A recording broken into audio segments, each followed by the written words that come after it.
centers.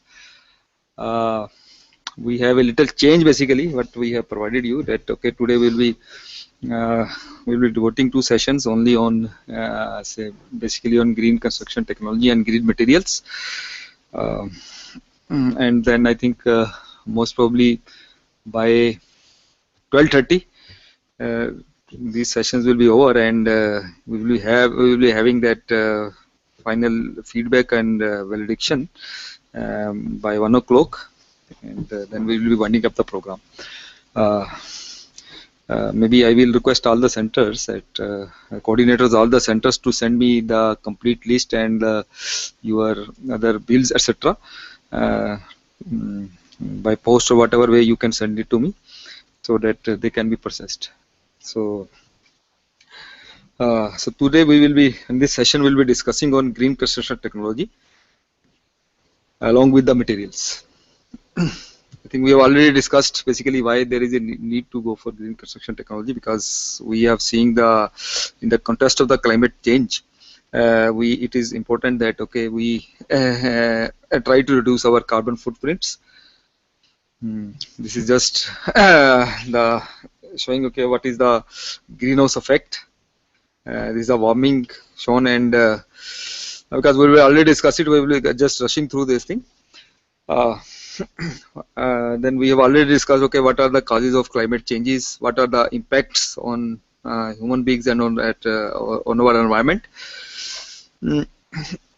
So basically, to arrest this effect of climate change, or to arrest the climate change,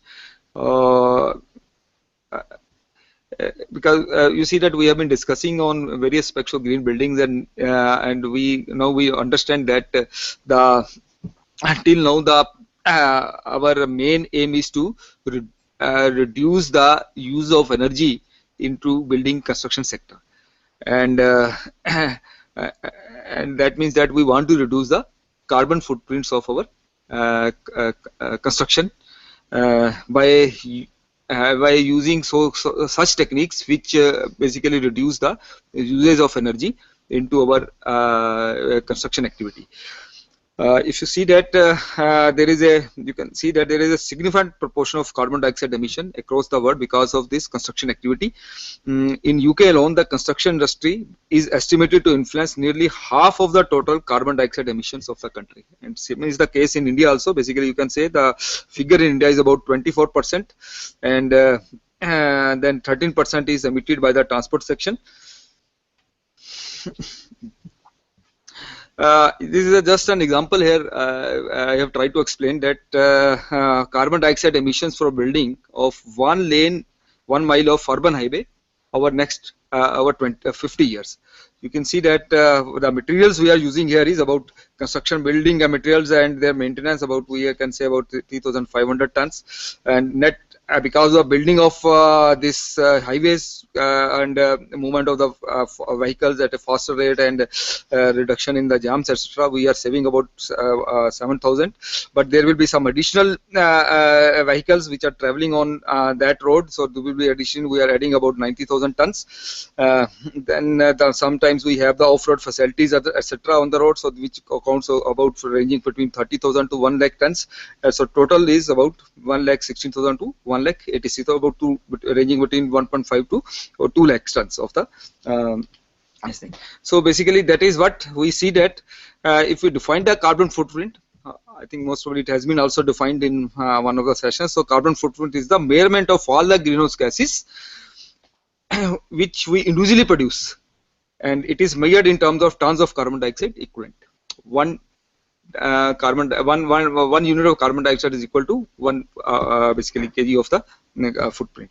So so the primary footprint is the measurement of our direct emissions of the carbon dioxide from burning of fossil fuels, which includes your domestic energy as well as your transportation, and then you can see that okay, there is a direct control on these things on our this thing, and the secondary footprint is the measure of our indirect emissions through the carbon dioxide, Yes, you can see that our structures are, if you see, okay, there is an impact on the durability of the structures because of this carbon footprints. Also, we have seen that structures deteriorate. You get the corrosion, their durability gets affected, strength gets reduced. We have to spend more on their rehabilitation. Expenditure is more. So, and then no doubt there is impact on the environment also. I think I will go quickly through these slides again, because you see that this slide just shows that, okay, because of the permeability, you will find that there is a carbonation leading to chloride ingress, water penetration, oxygen diffusion, and leaching of salts, etc., and which again result in the cracking of the structures. So this overall leads to the permeability reduction and in the structure, and then leads to the deterioration.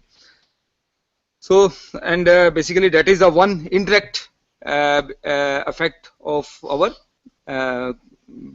this pollution on the structures, on the buildings.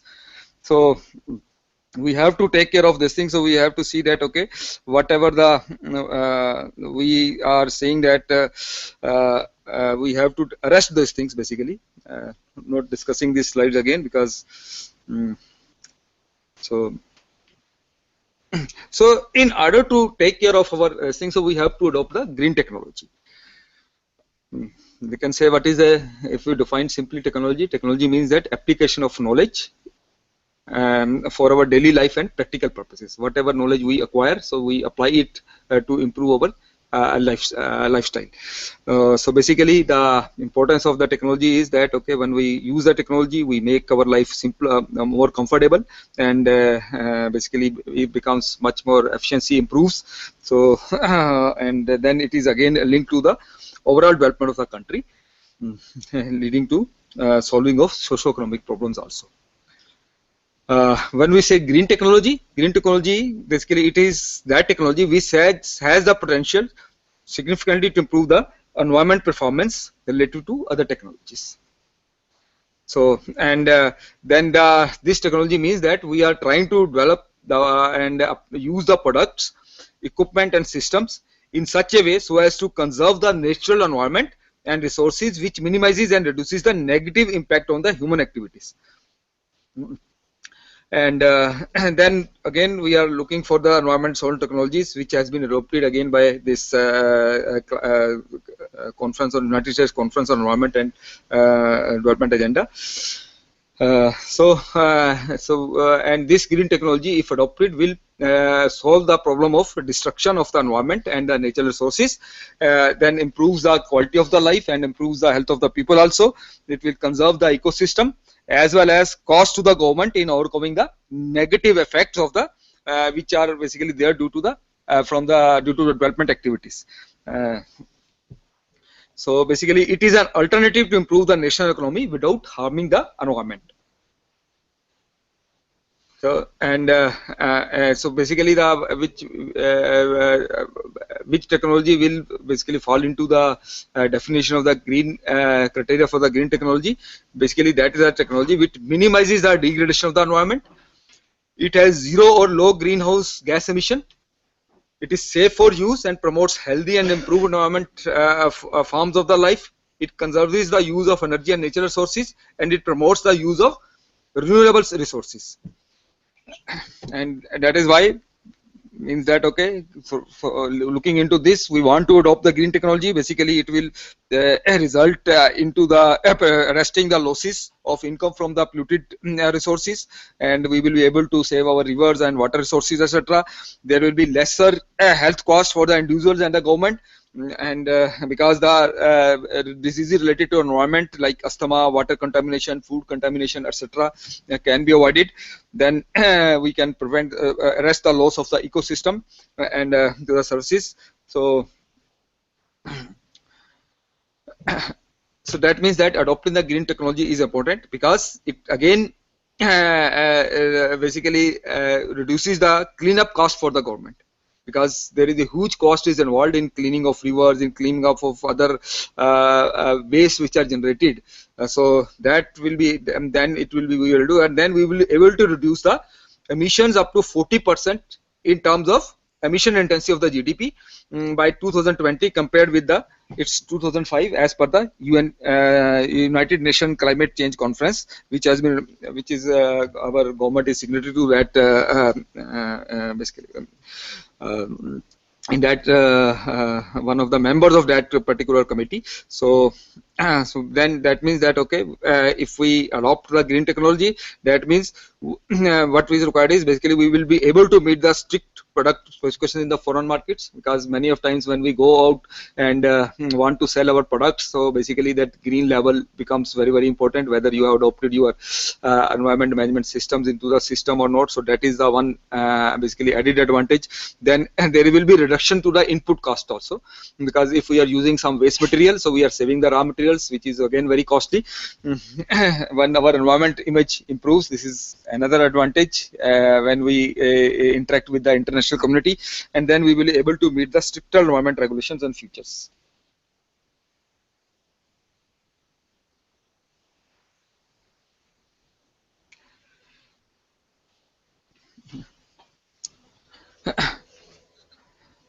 So basically, this is a technology which has a potential to arrest the climate change also.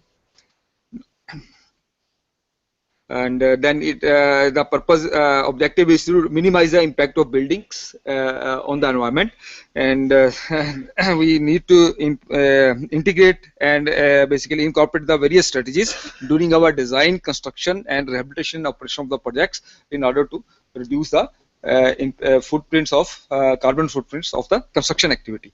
So basically, the use of green material is one of the important thing in this area. So if we say that okay, green means that okay, the things which are made with rapidly renewable resources instead of using the fossil fuels. Then they are locally available. They have the high recyclable content in them. We already defined, I think, of the earlier lectures also. Their recyclable material is basically there, and then they are biodegradable. They are organic and so they are less have if they are organic, that means they are causing less harm to the environment and overall. And then above all, they are the energy efficient things, that they have a good thermal performance and help reducing the energy loads. So they do not require firing for manufacturing, like you use for the bricks, etc.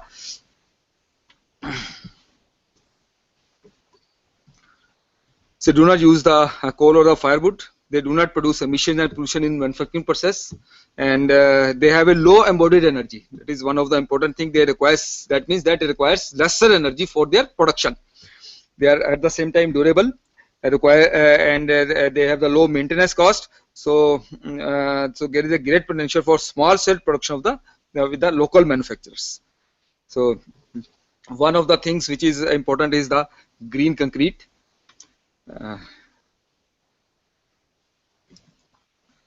So generally, you can see that concrete industry has been considered a major producer of greenhouse gas emissions, mainly due to the high environment footprint of the cement industry, in the production of the cement also. So basically, by producing 1 ton of cement, we are releasing about 1 ton of carbon dioxide. So we can see how much quantity in our country the cement is being produced. That means what is the carbon footprint of the this construction industry. So basically, what we are looking for is the increase in the usage of waste materials that are pozzolanic, such as fly ash and slags, and it has advantages of not only reducing the carbon emissions, but also we are utilizing the waste material which is otherwise difficult to dispose of also. So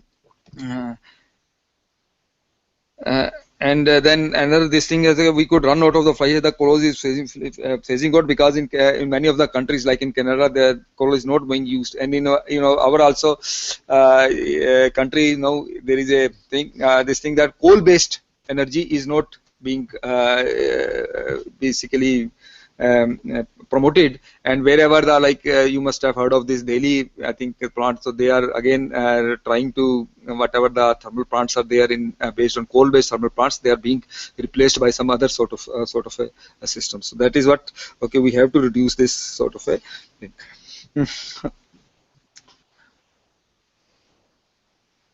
So if we see that this compare the energy used in traditional building materials as compared to concrete. So concrete, the embodied energy of the concrete is basically very less. You can say concrete is at the lowest level, wherever if you go by this thing, bricks, then cement, then steel, then plastics, and then aluminum.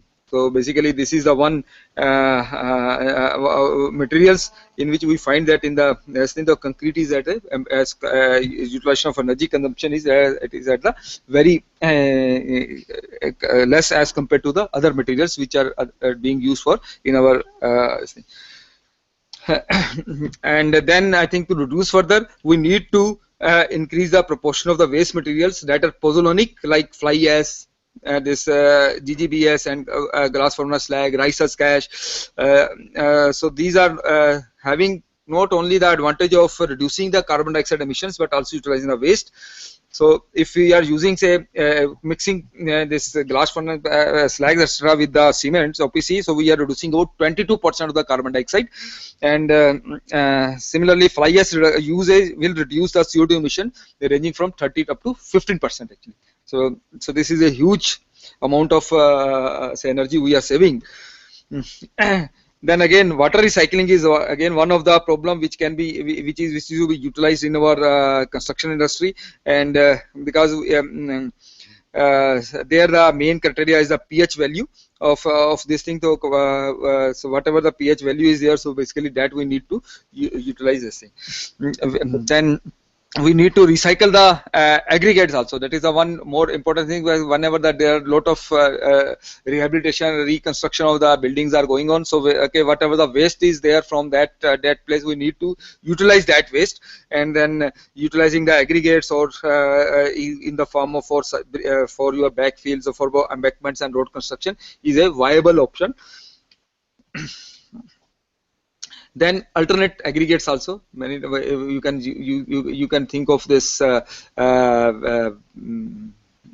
ash, maybe this slag from the foundry slag, or maybe your foundry sand, or broken glasses, rubber tire pieces, and stone dust, and some other sort of materials which are otherwise waste. So we can replace them as an aggregates. Then another thing is, okay, we have to think for alternate binders. We need to replace the uses of cement actually with the alternative thing. There are otherwise, like the carbonating binders are there. There are the lime mixes. There are the eco cements, like highly reactive magnesium oxide, which can be utilized for production of your concrete. Then some non-carbonating binders like your tech cements and geopolymers, in which we are using the fly ash and sand only, and the binders are the certain chemicals. And there is a complete you can say replacement of cement in that particular thing. And then there are number of other novel cements which lower the energy requirement and carbon dioxide emissions as compared to your conventional OPC. So like high belite cement is there, so it is research is being carried out on this thing. Then calcium sulfoaluminate cement is there. Again, the Chinese have used them for some time. Magnesium phosphate cements, even India also, the research has been carried out in this particular system. But again, the problem is the phosphate is a limited resource. And then there are sorrel type cements are there, which are stronger and more convenient to place and use. Then they tend to break down in the water. And PC, this magnesia blends, and tech cements or geopolymers, as I have already explained earlier. Then we need to look into our stormwater design system also, and where whatever the basically type of a cement which we can use, or because nowadays you will find a lot of paving work is going on. So there we need to use the pervious concrete actually, where the water can seep into the groundwater. So that is what, okay, you have to use this, like the pervious concrete contains coarse aggregate, little or non-fiber aggregates, and insufficient cement paste to fill the voids between the coarse aggregates. So it results in concrete with a high volume of voids, which ranging from 20% to 35%, and a high permeability that allows the water to flow through them easily. So basically we can we have to see that, okay, because wherever for paving areas the pervious concrete is a very notable solution, which will again reduce your the construction of the needs for the stormwater drains, and also will result in the arresting the groundwater depletion also. So that means that, okay, we are defining here the green concrete. It is not a color which says that is a green concrete, but it is a type of a product which will have the certain features such as high water permeability, high solar reflectance, high performance of the high percentage of recycled water used in the concrete production process, high recycled material content, and high durability.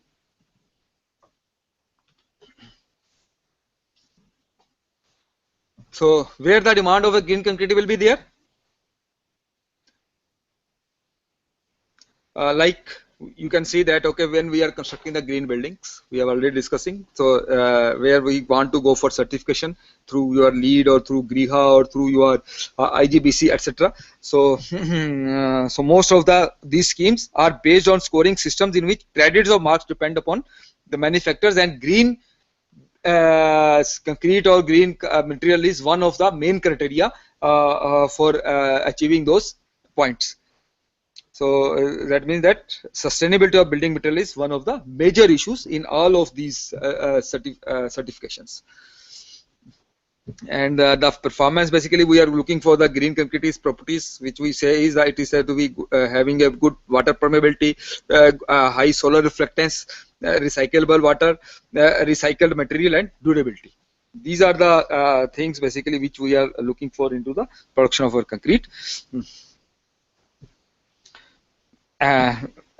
Basically then how to certify it? I think there are certain organizations in in India also. We can get the IGBC certification, like from the GRIHA is the one which is certifying that. Then there may be some third party bodies, and there may be accredited laboratories which can give the certification that, okay, this is a green product. If I produce a product, that means I have to get a certification to market it. Then another type of a concrete is the self-curing and self-compacting concrete. Basically it is again a composite material which consists of your coarse aggregate, fine aggregate, cement, modifier, and the water. And the main advantage is that it does not require curing for gaining the strength.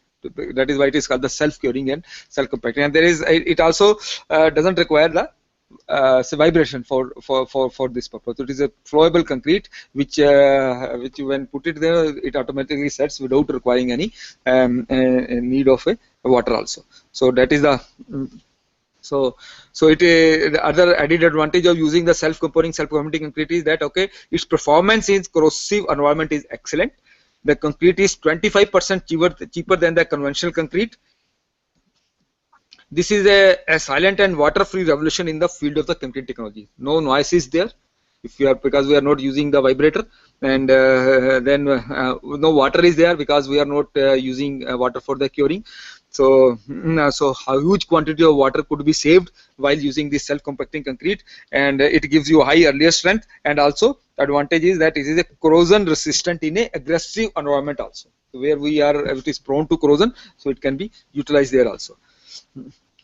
So this concretes again contains the high early strength and corrosion resistant. The innovation can nullify the drawback of the concrete of achieving early strength longer before that load transfer is there. So that is one easily when we want to transfer the load on the buildings earlier. So this again concrete is helpful, and we can go up to say between M30 to M20 to M35, but no higher grade of the self-compacting concrete has even also being developed, and that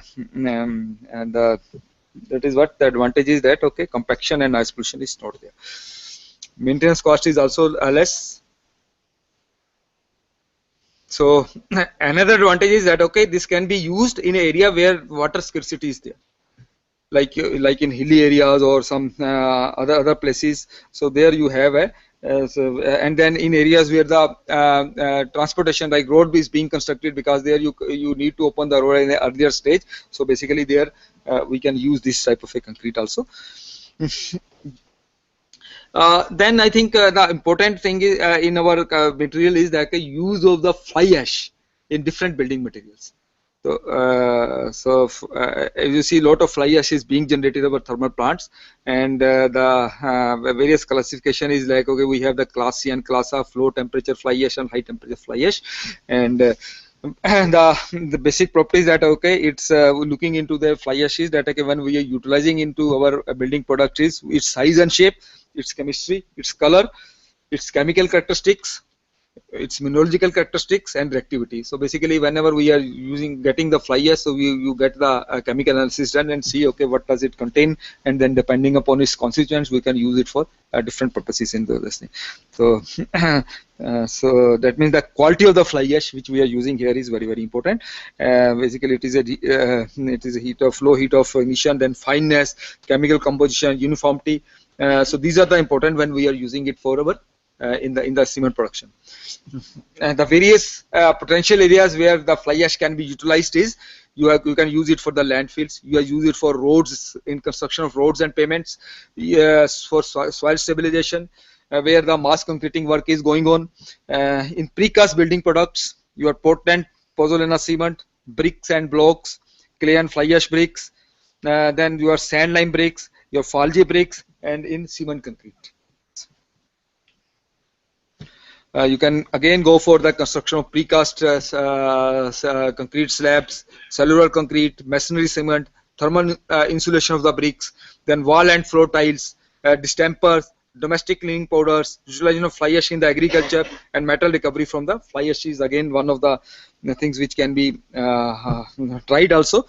The main basically advantage of using the fly ash in the concrete is that okay, in the cement is that it reduces the heat of hydration and minimizes the thermal cracks, because you see that okay, the cement while its setting is going on, there are a lot of heat is generated, because of that you are getting the cracks and also. So basically that is why the PPC and all that, it is having a slow setting time as compared to your only Portland cement. It takes but ultimate strength is same.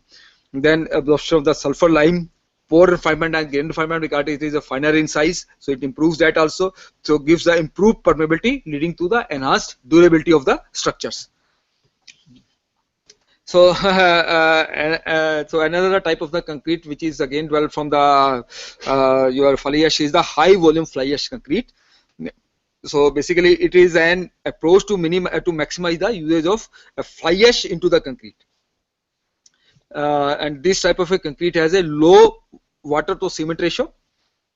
I think that is the one major problem in our this thing. So where we are reducing this water cement ratio, very low water content, and incorporates about 50% of the fly ash. Class of fly ash, basically low calcium fly ash, basically that is up to 50% reducement can take place in a high volume fly ash concrete. So in view of the low water content, high range water reducers are to be used, because you are using that, you have to improve this workability.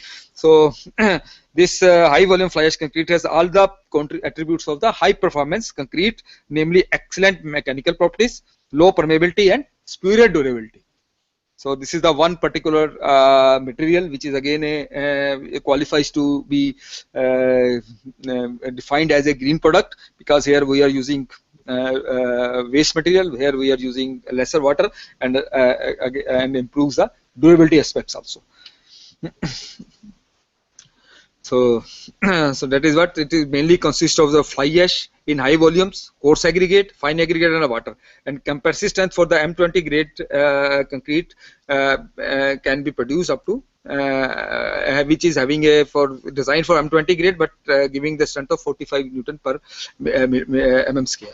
So that is what okay, we can use the high volume fly ash case in low cost housing, and you can see that in our country, the affordable construction of affordable houses is one of the major, and where the demand now is the in construction of low cost houses only. So there our demand is too high, and you can see that okay, if we utilize this fly ash in about 50% of the housing projects also, so our entire fly ash will be utilized.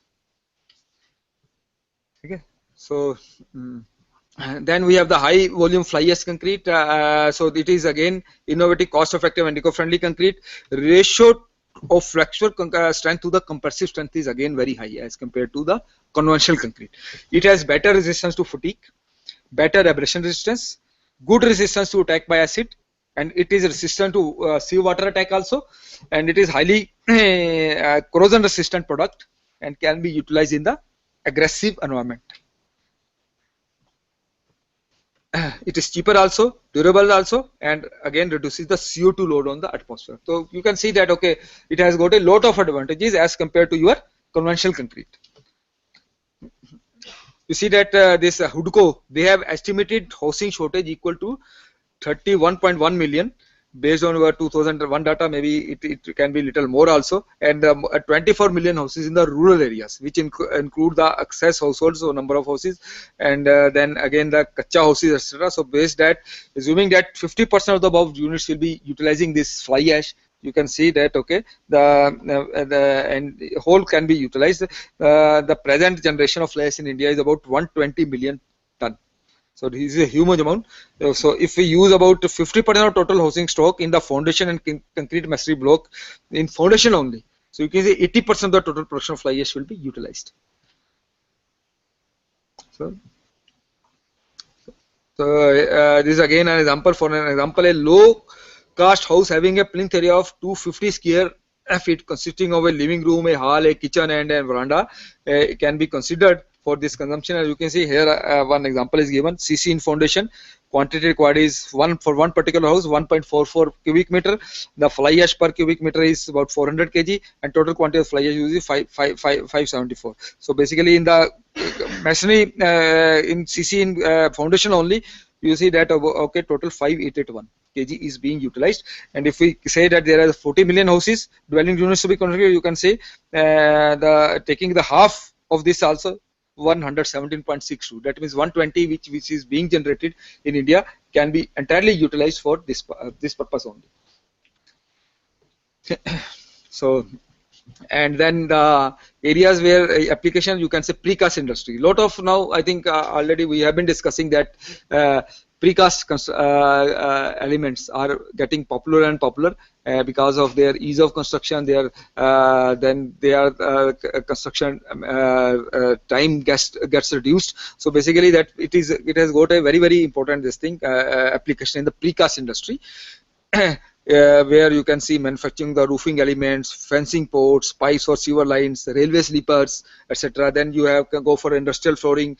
Then you have go for the even rehabilitation purpose also. You can use this type of a concrete also. Then for making your curbs and other patching of the unreinforcement pavements, and the precast unit for the tunnel lining. So many of the areas can be utilized for this high volume fly ash concrete, and it has got a great connection. Then another type of a material is a Falgi concrete and a mortar, and this is again is a concrete which has been developed by with a mix of having the property of 150 corresponding to the property of M20 grade of the concrete, and it is again can be prepared where you can control the use of the water, and then and the 90-day strength can be up to 42 Newton per millimeter scale. Again, good flow when subjected to vibration despite low slump. It is a, though the phenomena facilitate the concrete to move and spread in the mode like self-compacting concrete. That is the one again advantage of this Falgi concrete. The superfines of the concrete help in better finish. You get a good finish as compared to your conventional work, and then again due to the fine finish, the plastering of the slab ceiling may be totally removed. ठीक है, आपको finish इतना smooth मिल रहा है, where you may not be requiring the this to be given any sort of a covering to be given to the material in terms of plaster, etc. Then Falgi mortar, again it is used by using 70% of the fly ash, 25% OPC, and 5% of the hydrated lime together with the gypsum. And basically it gives a good consistency. Initial and final setting time is again 190 and 255. Initial setting time is a little higher, but again that if we can using in the precast building material also, there you can control for that purpose. So basically that is a cementitious material. We are using the fly ash slime in this particular proportions, and we can use the either we can make the falgi bricks, falgi blocks in various combinations of sandstone dust depending upon the requirement of the blocks and your bricks, and then can achieve the strength up to 20 Newton per millimeter square, which is again higher than the, you can say, which otherwise we are using for the bricks. Generally brick we use the first bricks corresponding to M10 grade of the concrete, equivalent to the M10, where we classify that like. So the strength we get for the bricks is about 120 130 of that particular thing. So basically that's, they give the better performance as compared to your clay bricks. So it is a simple with production steps of casting, curing, which without dependence upon the thermal energy, thereby the total production cycle spans to 7 to 10 days, because initial setting time is the thing, isn't it? But then again minimum capital investment is required, and then your cycle for the clay brick is about 40 to 48 days. So between, so there you again the a lot of reduction in their manufacturing time is can be achieved. Then they are uniform in size, requires, that means they will not require any plastering later on also from the outside, and the crushing strength is high as compared to that of a ordinary clay brick. So that is what I said, they have got a many better properties as compared to your clay bricks. Then another advantage is porosity is low, seepage dampness can be arrested, water absorption is low, then you are slightly lighter in weight than the clay bricks. So overall load, dead load gets reduced. Linear shrinkage is less, up to 10%. Utilization of fly ash in bricks drastically reduces the use of fertile top soil of the land. That is the one major problem where we are utilizing this sand. So there you can find that this is the one thing. Then lower requirement of the mortar in construction, and then plastering over bricks can be avoided. Already we have discussed this thing. So you can see that controlled dimension, edges, smooth and fine finishes, and it can be manufactured in different colors using the color pigments. Cost effective, energy efficient and environment friendly, as it avoids the use of fertile clay. Then fuel requirement is again considerably reduced, because fly ash contains some percentage of the unburned carbon which can be utilized for the manufacturing purposes. So they are as durable as clay bricks, and in fact in certain aggressive environment they perform better than the clay bricks. Another advantage is better thermal insulation, which we are looking in our any of the green building product. Cost effective, that means they are cost effective and environment friendly. And then the utilization of rice husk into our manufacturing of the concrete. Again the rice husk has got the same, rice husk ash basically you can say, it has got the same advantage as the your this fly ash, because and then you can see that when you this rice husk, it is again one of the waste which is difficult to dispose of. So if we can use this basically that rice husk ash into our building material, so it has it gives you a green product which has the properties such as high compressive strength, high imperviousness, better resistance to fatigue and good resistance to acid and seawater. It is high performance concrete. It is cheaper than conventional concrete and reduces the CO2 load on the atmosphere. So these are the advantages of using rice husk as concrete. Then you have again a banana fiber reinforced fly ash cement mortar composite. Where I think in our this thing, but here you can use this as a composite material which can be used, and banana fiber can be used with the chicken mesh as a reinforcing substance in the concrete cement concrete matrix.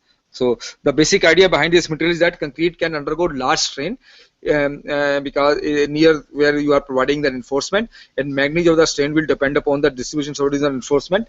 So basically if we are using, that is nothing but like you are using the small fibers and steel fibers, maybe this thing which will improve your otherwise some properties of your concrete. So instead of using steel fiber, we are using the banana fibers here for this purpose. So Basically, what we are doing is if we are using a chicken mesh, it addresses the sudden failure of the structure, prevents the formation of micro cracks.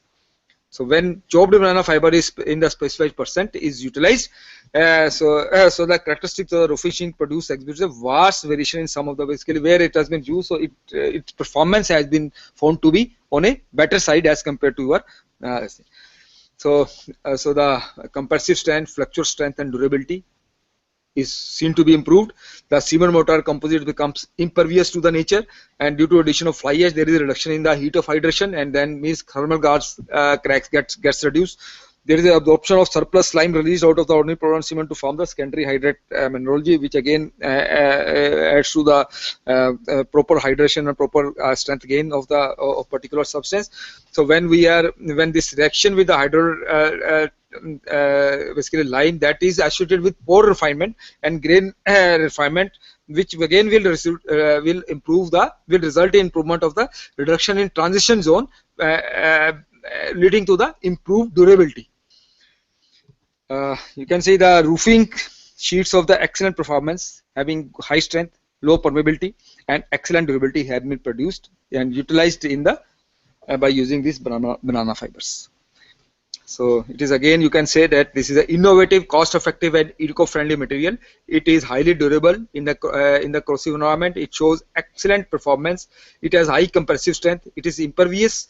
Ratio to flexure and compressive strength is high.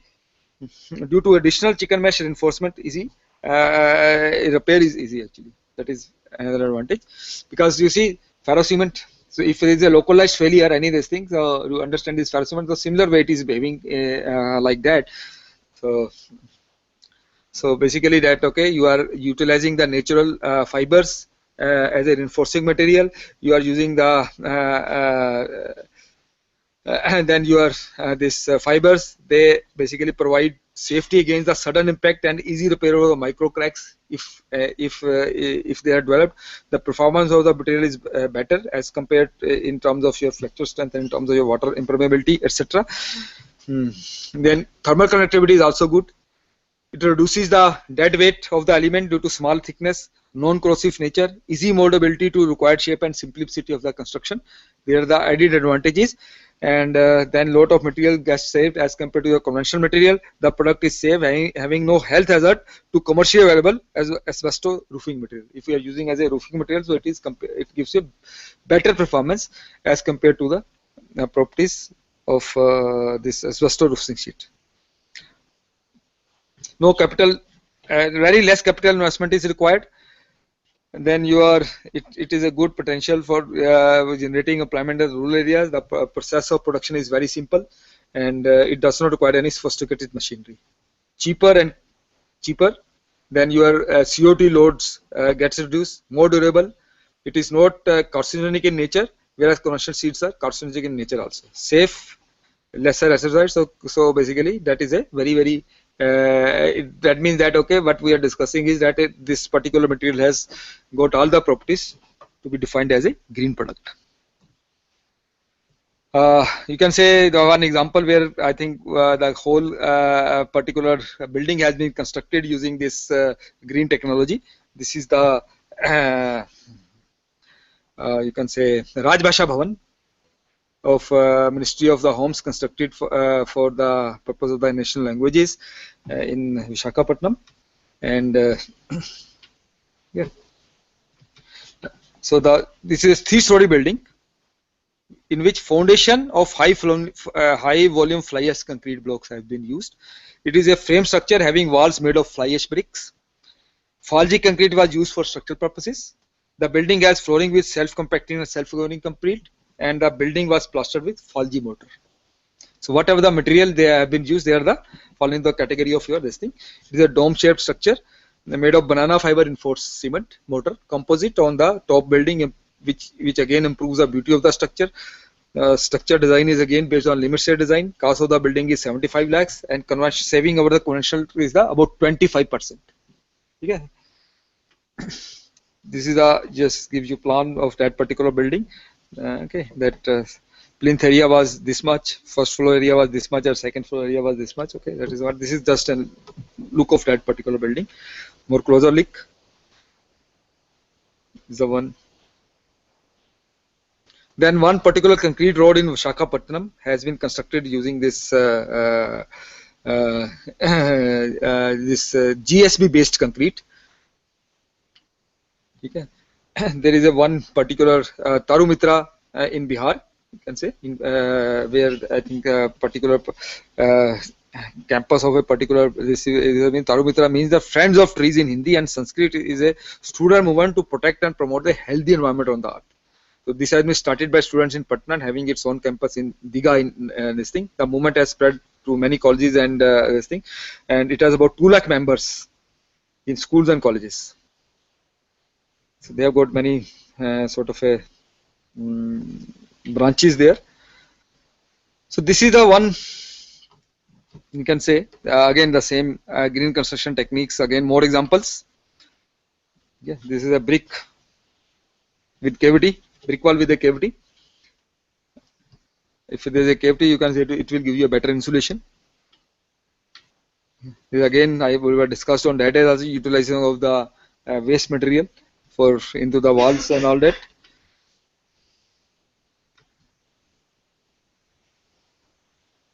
So whatever in that particular these buildings have been constructed, they have used 30% lesser bricks, and the walls are equally strong.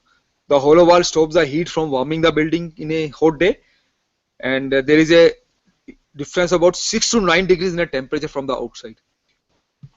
Unnecessary plaster is not it, then iron is utilization of iron gets reduced.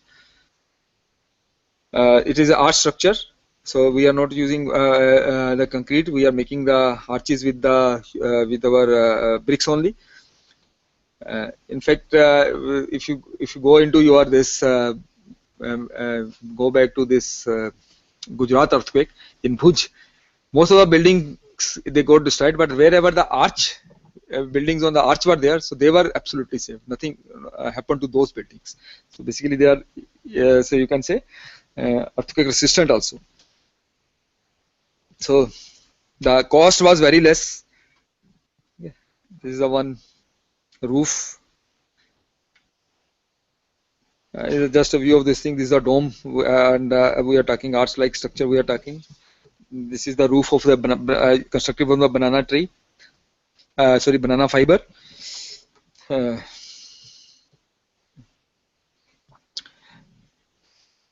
So seeing this,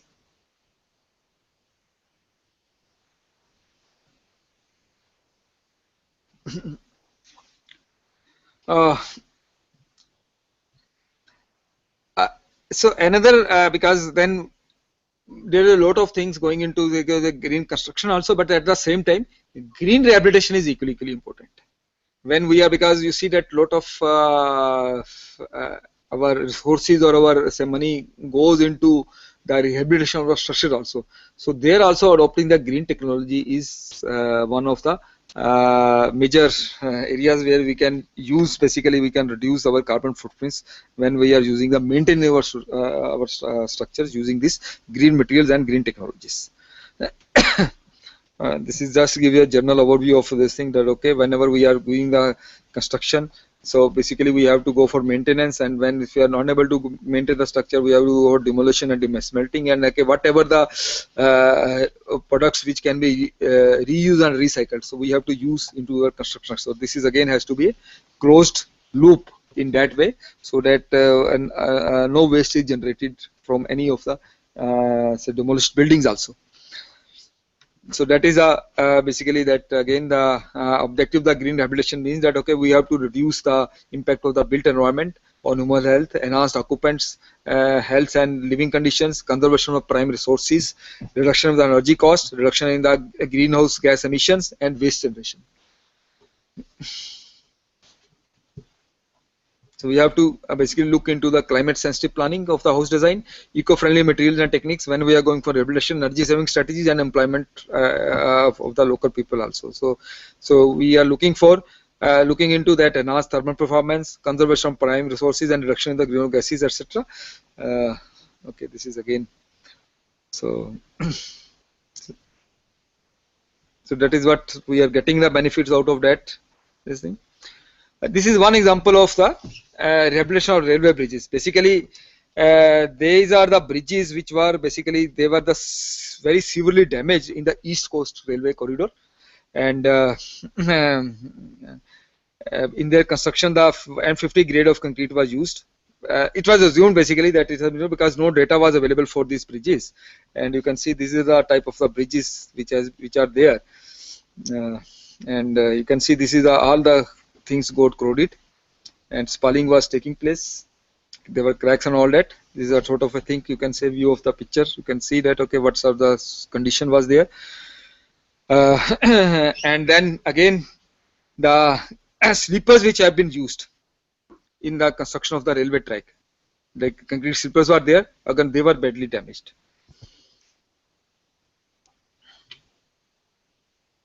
So that was your movement of the train was getting paralyzed, and there were a lot of loss to the railways.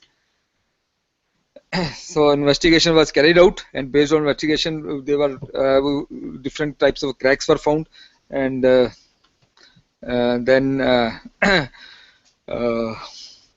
then it was found that okay, if you replace the sleepers, it was a difficult process also. Sleepers को कहाँ से उनको transport करके आपके site पे ले जाना था. It was a hilly area. Putting them into that place was also difficult. So that was a basically huge cost was involved into the rehabilitation of those structures, and then I think that is the one basically corrosion affected members were recognized. After carrying the assessment, it was found that okay, the fatigue action and due to exposure to the corrosive environment, they got damaged, and it was found that okay, they are repairable actually.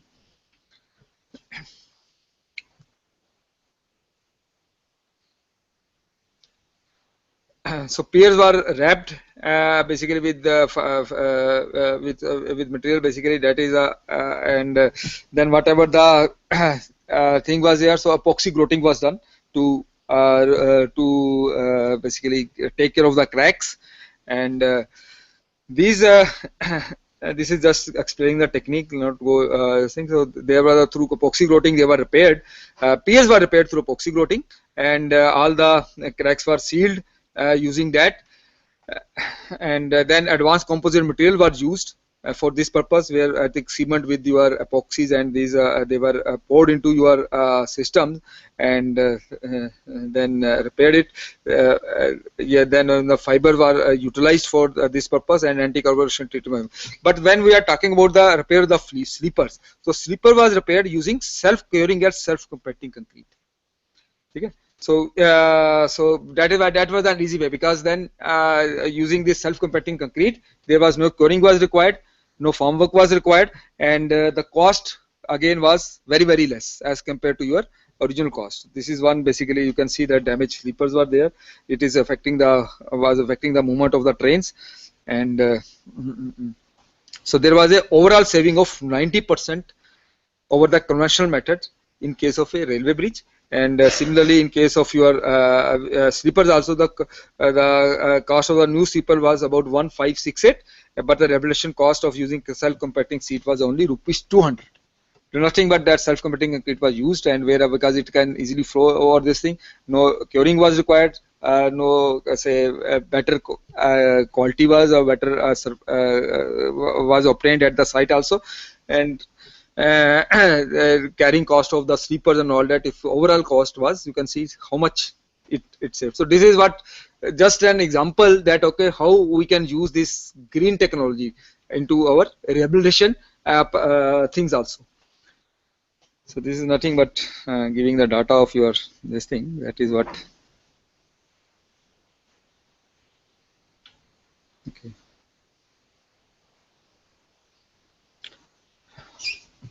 So that is.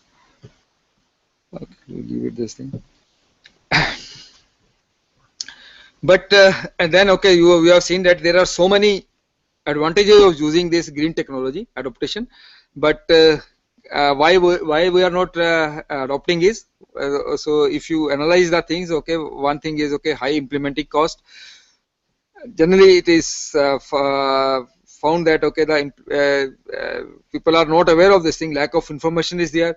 No known alternative chemicals or raw material inputs are not available, but they are not, basically people are not aware of these things. Then again, there no awareness regarding alternative process technology. There is uncertainty about performance impacts. The more expensive than the technology it aims to replace.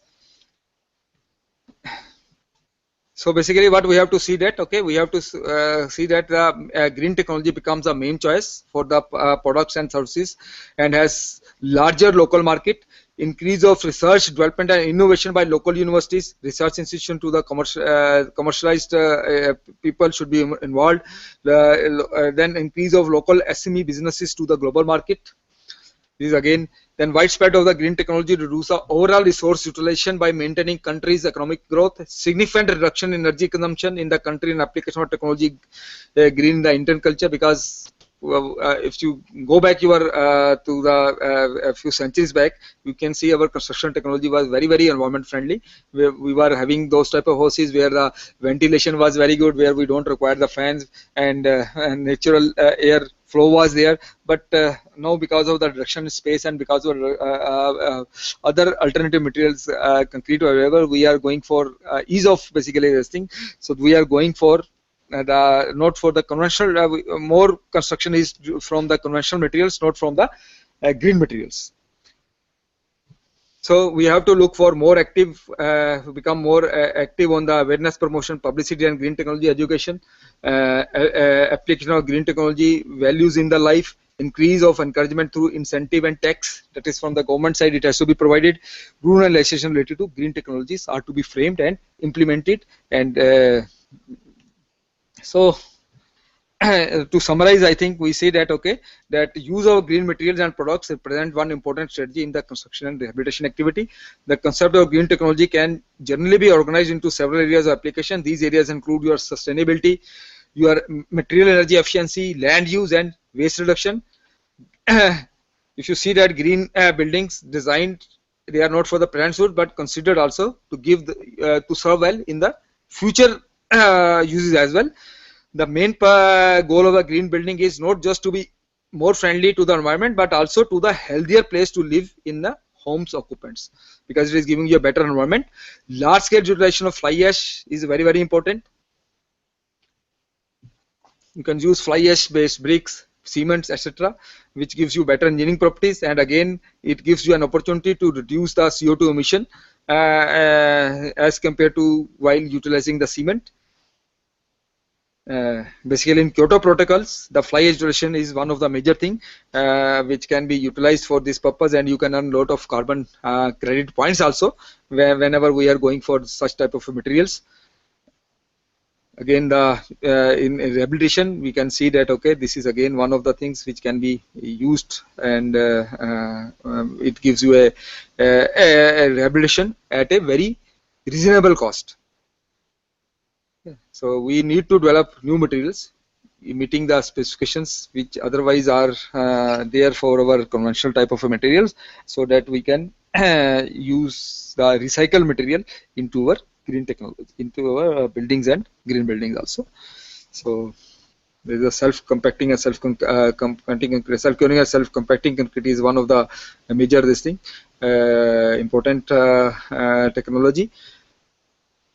So we have to go for, I'm sure that whatever the this green application material is there, so we need to go ahead so as to have a lesser reduced carbon footprints of the our industry. So whenever we go, okay, we have to see that we adopt green construction and rehabilitation technology so as to nullify the effect of the climate change. So and that is regarding your green materials. There are a lot of other materials also which can be utilized by using some, you can say, wood based products, or which we discussed on first days also, like your boards made from your various fibers, agri fibers and waste with this thing, so that can be also utilized into our building construction activity. But here the emphasis was more on the using this like your building materials, maybe bricks and your cement. based products like green, you can say green concrete. So that was the major issues which we are facing and which we need to look into this thing. So thank you very much. And any question and any this thing?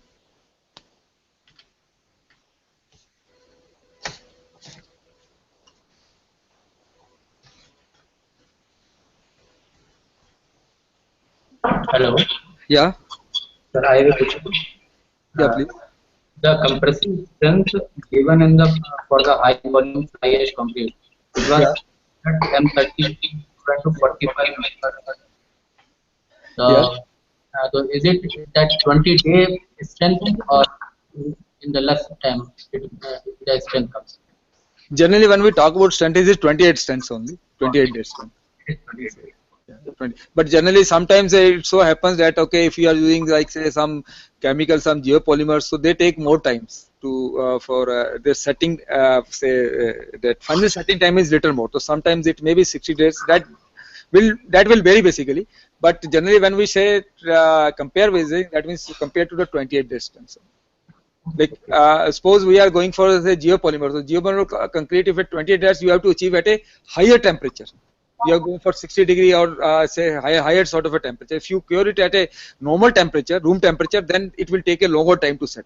So that is but that is what basically we are talking about ultimate final strength, which we are looking for this thing. It can be developed to that particular stage. And that ये फालजी cement जो है कोई particular company बना रही है या खुद develop किया जाए मतलब किसी के स्पेशलाइज्ड नहीं है? Yes, there are some nowadays. I think if you go to get the fly ash from any thermal plant, I think it will be very difficult for you because this fly ash is being utilized in many. Some there are few companies also which are making this one. There may be local companies who are utilizing this sort of a concrete, but you can make yourself also. You can design the mix and produce it at your level also. Okay. One Because, more. yeah. Okay. Yeah. One more. Can we get that? Can we? Can we get a copy of your presentation? Okay. We will send it on. You send the email addresses and all that where you will be sending it. We will send all the presentations on your mails and all that. So we can do it. Yeah. We'll do that. Yeah.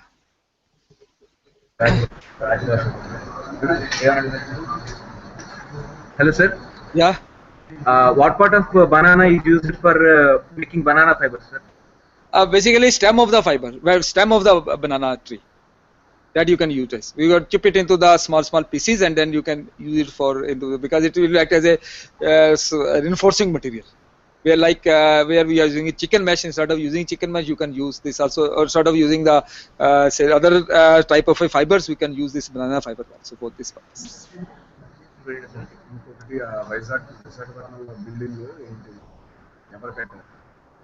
Sir, the building in Visakhapatnam, what was it? Who built it, sir? Which building? Which you have shown this Rajbhasha Bhavan? Rajbhasha Bhavan. Yeah. I think it was. I have taken it from the literature. Most probably, it was constructed by CPWD only. There was some architect who designed it. I think I have given the name of architect. I am not sure actually. That. Just a minute.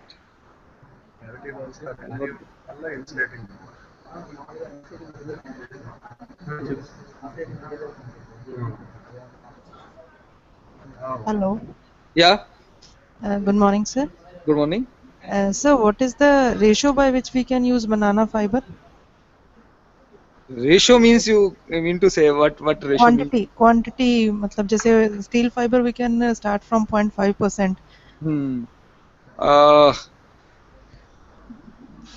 That thing again you can basically how it has been used here is I am not so much aware. Basically, some data is given or not. So मेरा first answer to first is okay that जहाँ पे आप ये मेरे से पूछे थे who made it, basically that particular just a minute, I will let you know. We were talking about this. This is a government of ministry की जो राजभाषा भवन था, they have constructed this sort of a building. This is the one, Rajbhasha Swan Jayanti Bhavan. जी and and they have been it has been used by this Raj Sabha department is the one basically that Raj Bhasha department of the government of India. They have basically they were the client and who constructed it. Basically, I think it is the CPWD only. They have carried out this.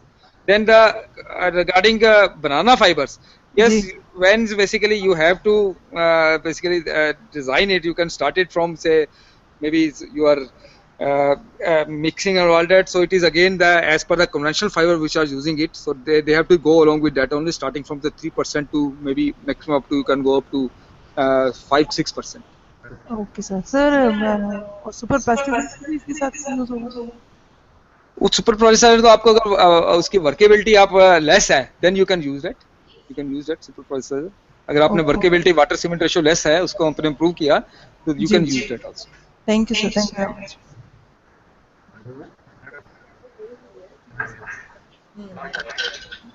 Sir, या sir, in a 4G concrete, you had shown the 1 is to 1.5 is to 3, no, sir? या In a 4G concrete, whether we were using a cement, we were not using a cement or not, sir? we are using basically this is fly ash. Fly ash. That one part is 70% is fly ash. fly ash, sand, and a coarse aggregate. Sand and of course agree. And we were getting a. Gypsum. Basically, we are using this Falji is the basically fly ash, lime, and gypsum in the proportion of 75%, 25%, 5%. Previous slide, sir. 4G concrete, sir. 4G concrete. Yes. Sir. This slide. Morning sir. Hmm. I just want to ask कि banana fibre तो organic matter है, तो time के साथ तो वो decay होना शुरू हो जाएगा, तो इसकी स्ट्रेंथ कम नहीं होगी क्या? आपने जिस स्ट्रेंथ के लिए इसको बनाया है तो वो तो ऑर्गेनिक मैटर तो डिके हो जाएगा टाइम के साथ. ऑर्गेनिक इसमें बेसिकली जब can't it should not decay basically. Why to say? Because once it has been mixed into that, it is a small fibers. जैसे rice husk के fibers use होते हैं, ये rice वो use होती है, आपके use करते हैं, तो it after drying basically it will not decay basically to that this thing as a organic product. It will not decay to that like that, right? Because once like if you are using the say rice husk ash also, or sometimes you are using the husk fibers or some other this thing also, so no doubt you can't compare it with your other parameter, but yes definitely your even if you are using the this chicken mesh also, so it gets corroded with the passage of time. So as compared to your chicken mesh also, basically if it is given a better this thing, so it behaves in a better way. You are using it, then you see that the cost is also very less. So there I think once you provide sort of a protection, so organically it will not decay. As you say, organic decay that will not take place basically. You are in that way, because fiber जब आपके सूख गए उसके बाद फिर it will not decay in that way. Chopping करके fibres डाले तो वो सूख गए, तो उसके बाद आपको ना it is not going to decay as a organic material. Sir. Yeah. Sir, is a chicken mesh is an arrangement or another type of fiber, sir? We can't Chicken mesh, no. Chicken mesh, wherever you're using this, because you can say, you understand what is ferrocement? No. Yes, sir. Ferrocement, you understand how ferrocement is made? Yes, sir. Mesh-like thing we will be arranging, and yes. You have ferrocement tanks, and you have ferrocement roofs, or sometimes you are using. So basically, what you are doing is, on the plaster you are fixing the chicken mesh. Okay. That is available. Then on that maybe on the base you are fixing the chicken mesh, and on that you are providing the plaster. Maybe 1:4 and something like that. Oh, okay, sir. We have repaired basically. I always give an example of a roof. It is a good waterproofing material also. That is why generally ferrocement tanks, ferrocement boards are there, and many ferrocement products are there. Precast products are available basically in the market also. Even we have utilized this ferrocement for waterproofing our roofs also. Our campus houses, we have utilized this ferrocement for as a waterproofing material also, and that has worked very beautifully since last 15 years. Not a single drop of leakage has been reported in that from the roofs after repairing them with using this ferrocement. So it is a good technology. Instead of ferrocement, we are reinforcing it with the banana fibers. That is what I can say. These are innovative, say low cost as a technologies where the banana fibers are available. There you can use these banana fibers for as a reinforcing material instead of using other materials. Hello, excuse me, sir. Yeah. So, Sunita from GZS. Yeah. Man. So which code we will use for this faulty concrete? Which Code will be used. Code basically देखिए concrete का code बनाने के लिए तो you have to go as per 456 you have to that नहीं is a sir, फॉल्जी जिसकी बात कर रहे हैं हम. हाँ देखिए जो भी आप कंक्रीट बनाएंगे अल्टीमेटली आपको पैरामीटर्स तो जो हैं उसके you have to basically see that they meet all the requirements of your IS 456. If you are talking about strength, if you are talking about durability, if you are talking about fracture strength, if you are talking other things, so they are, all the parameters properties have to be at par with the as per the requirement of IS 456. Okay, sir. Thank you. That's all. Sir? Yeah. Sir, you had shown a cavity wall picture. So our student, one of our student is asking whether we can put some insulating material in between those things. Can we that can be put. That is you can sandwich it with any sort of a, like आपका जो क्या कहते हैं इसको foam what do you call is that you can put it basically any sort of insulating material in between. That is not an issue. That is it can be put. There are I think recently I have basically seen one of the products where they have this ferro cement on the walls sandwich with this ये क्या कहते हैं इसको जो है thermocol sandwich the thermocol. So thermocol they have put inside. And many of the buildings like green buildings and where we are having this thing, many say high story building also. So there they are using this thing, putting this thermocol sandwich between the two cavity wall. So it acts as a good insulation material that you can do that also. And example I was giving is I have seen a 2-story building completely constructed of ferro cement with the sandwich by this thermocol. Right. And that is commercially available basically. You can go to this thing. So those things are like panels. They are commercially available. Go to market, they will give you those sort of a panels which can you can basically if you have a frame structure you have built, so in between you can use those type of a blocks to construct these things, your walls and all that also. Yes, you can do that. Yes. Okay, I think yeah.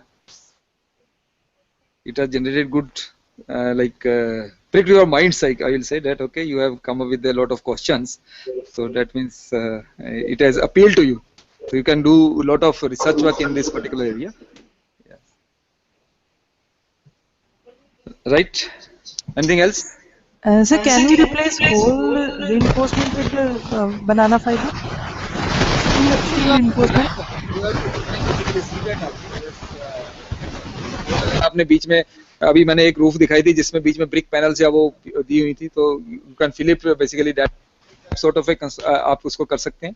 जैसे even CBI Roorkee, so they have given some sort of a prefab brick panels. So they have made a panel about 2 feet by 2 feet, and in between they have put bricks, and in between they have casted the joist side by side and put some reinforcing materials. So instead of that also you can use this also. So that for that you have to design basically, see that okay how much load, how much thickness is required. You can do that also. Oh, thank you, sir.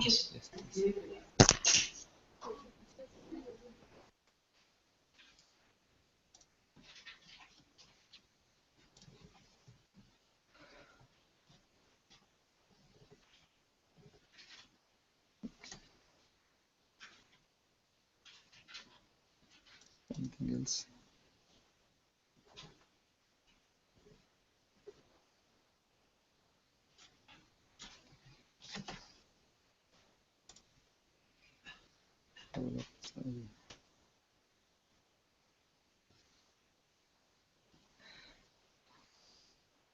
चलो इसको भी एक minute ये वाला ना इसमें डाल दूँ मैं इधर.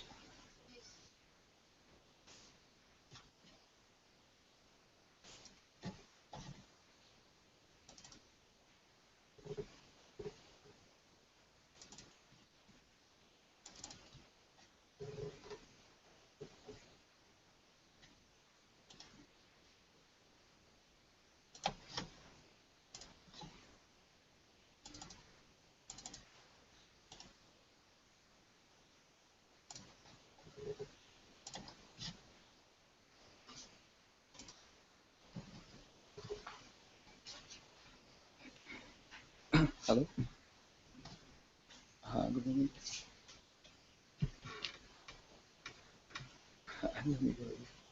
अच्छा,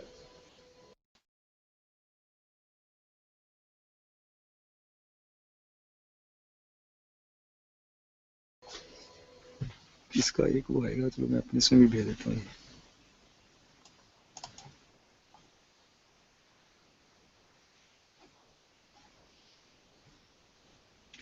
तो लेट्स ब्रेक फॉर ट्री, ठीक है, उसके बाद फिर 11:30 वो कर लेते हैं। इसको मैं एक लेक्चर और आएगा मेरे ख्याल अभी इनका, बाकी तो इसको मैं अपने इसमें डाल दूँ, चलो बाद में देंगे, एक और ऐड हो जाएगा।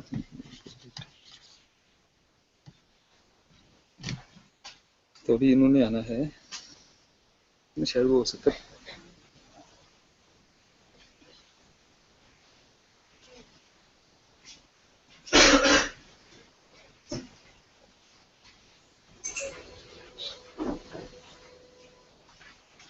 Thank you, sir, for a lovely session. Now we will gather at 11:30 after tea break. Thank you all.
Uh, so welcome back, all the participants, all the centers.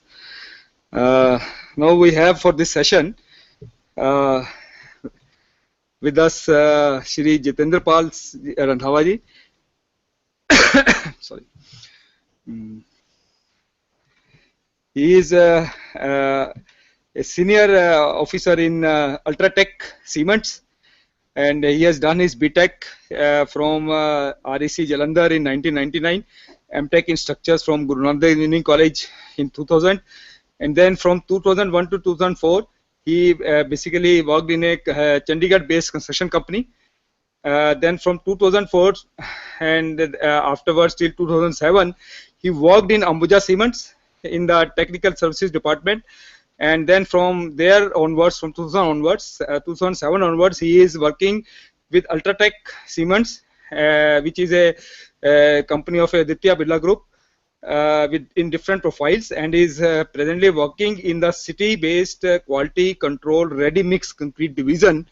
And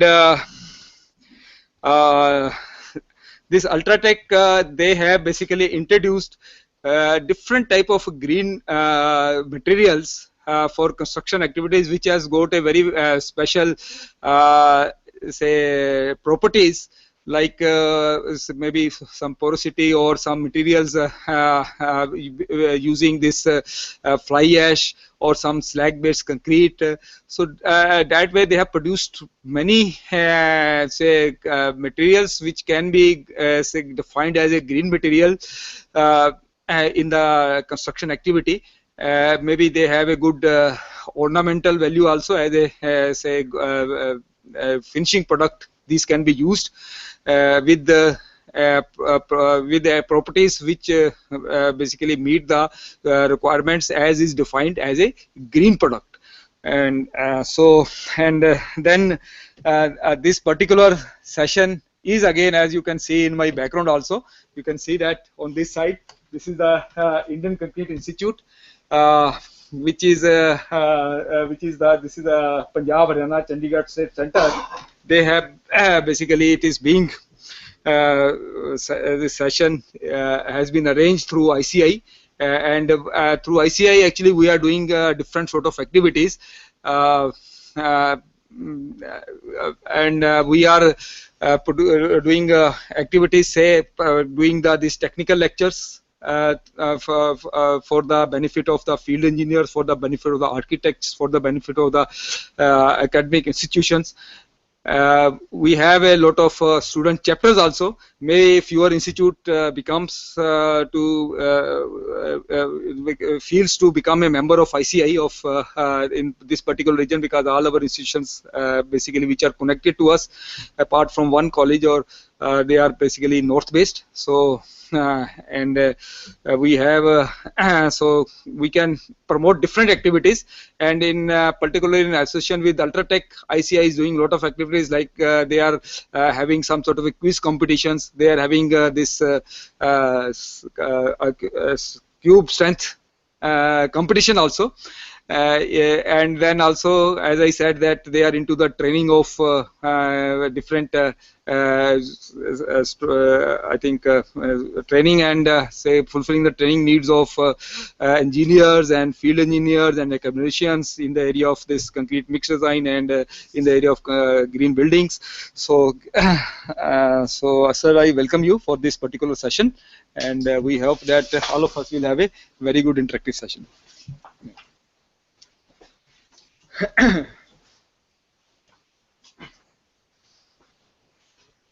Thank you, sir.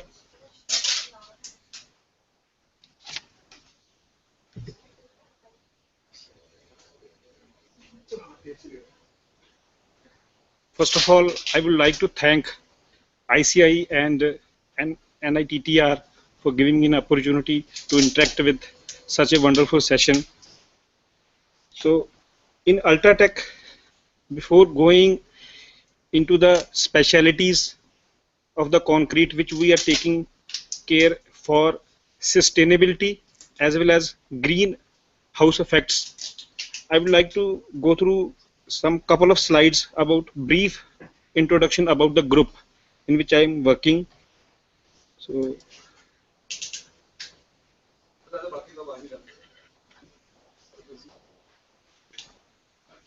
We are making concrete for a large variety of customers. You can see the list of customers, and they have a different requirements.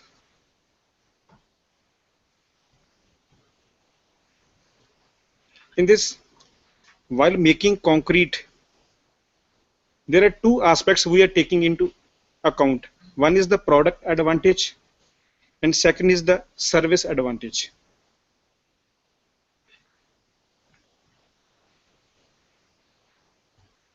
In product advantage, we assure a quality concrete, means a very good product, and that is made through centralized mixed design softwares, a good raw material acceptance criteria in force, and a centralized process for testing the finished product, that is hard concrete.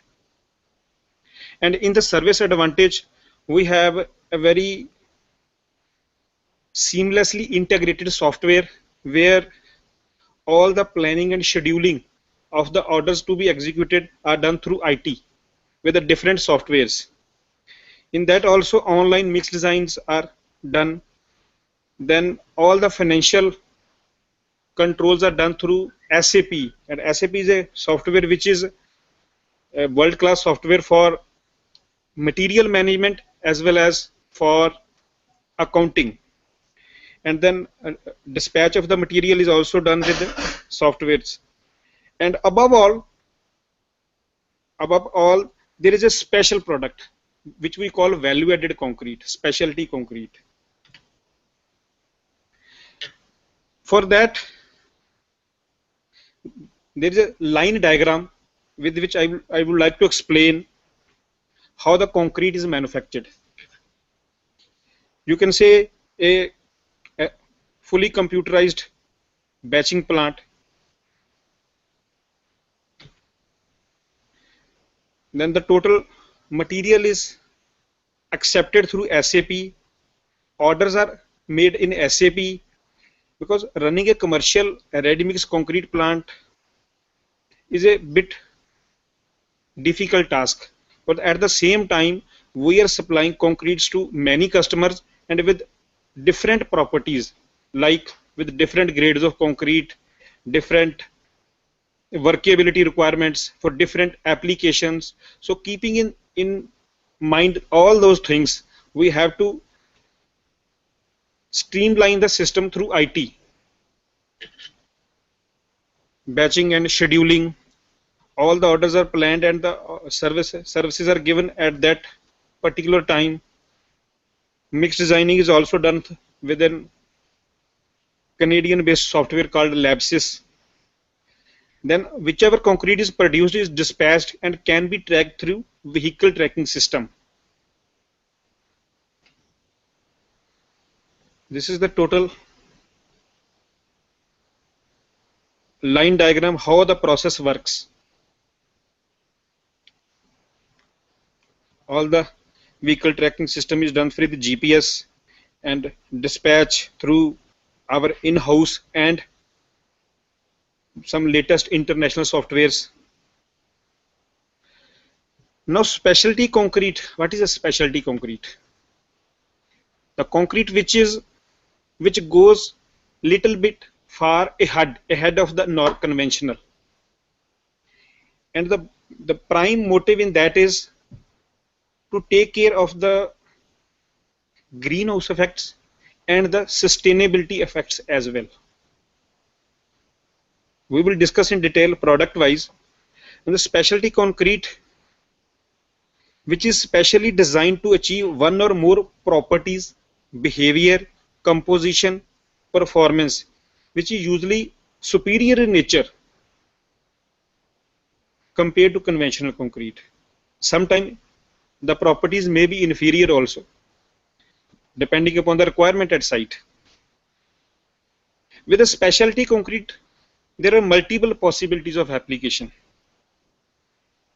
And specialty concrete is designed for typically end product requirements, and for that special skills are required, special quality control parameters are required.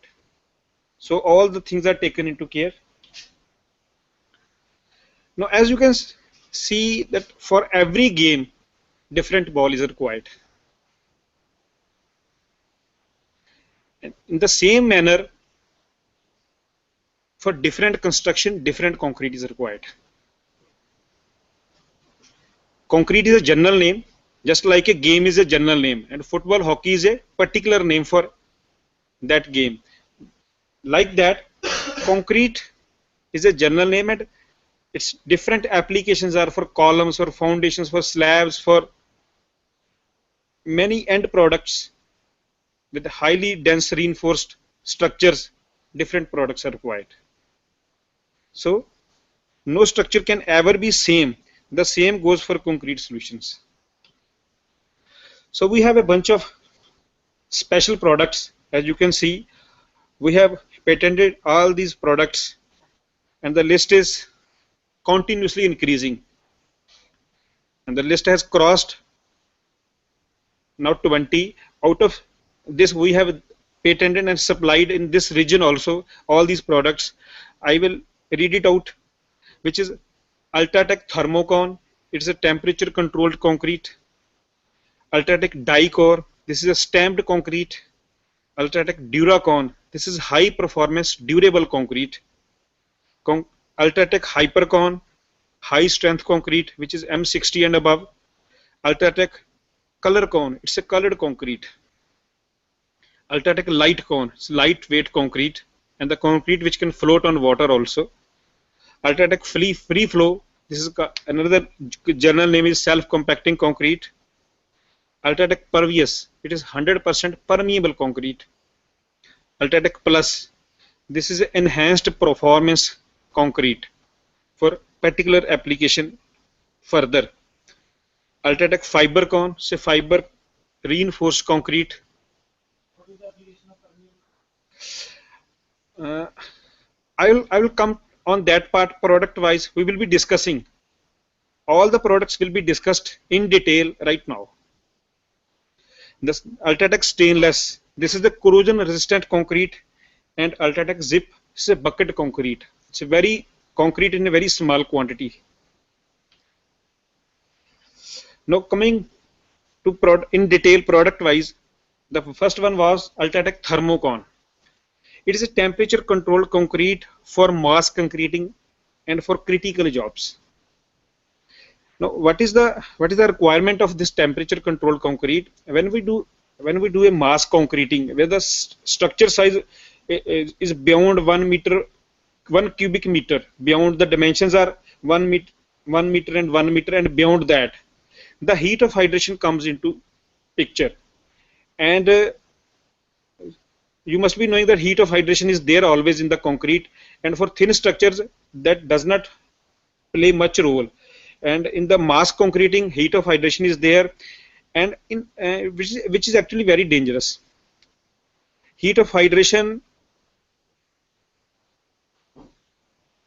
creates micro cracks in the concrete, which are unavoidable otherwise.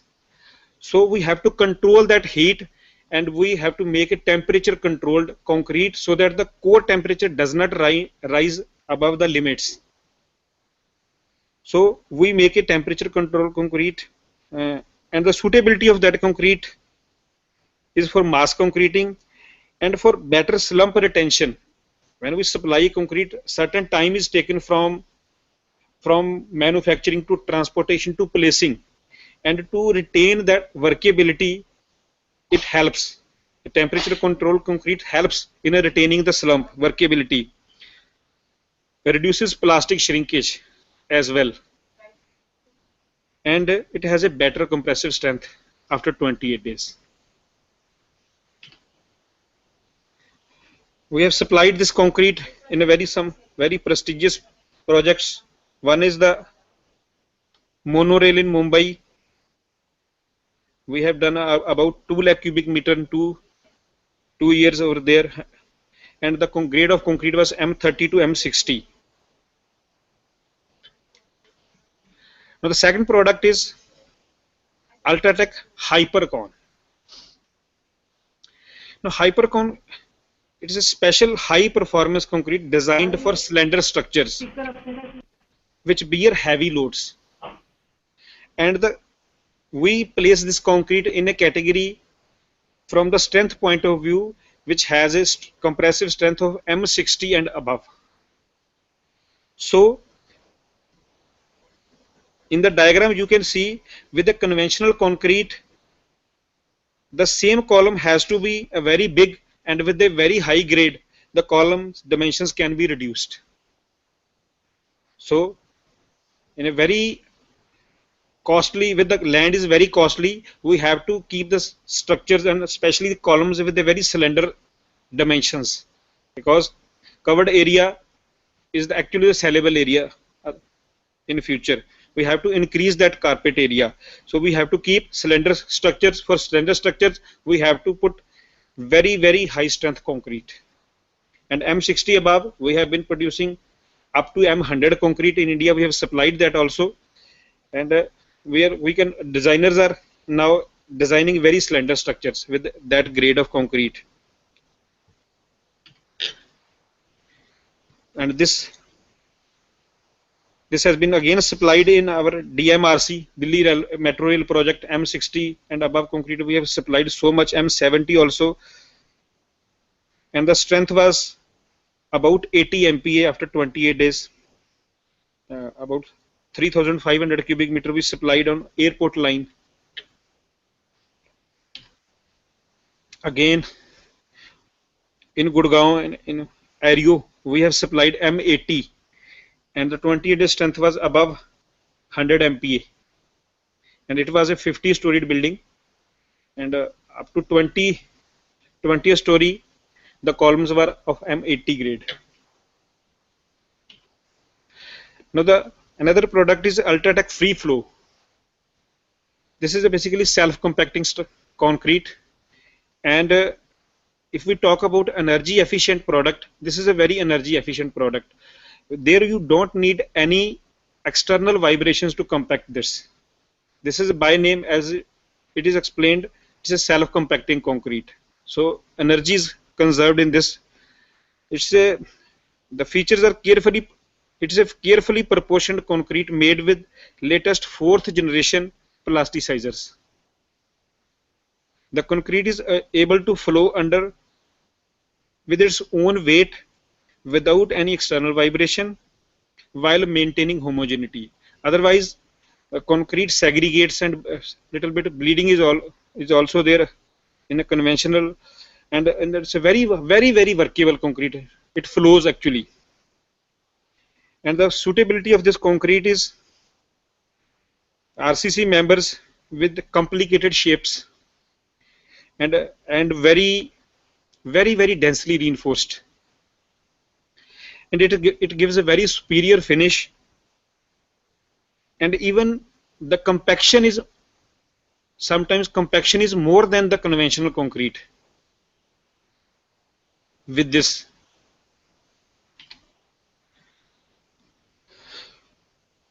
For precast members and for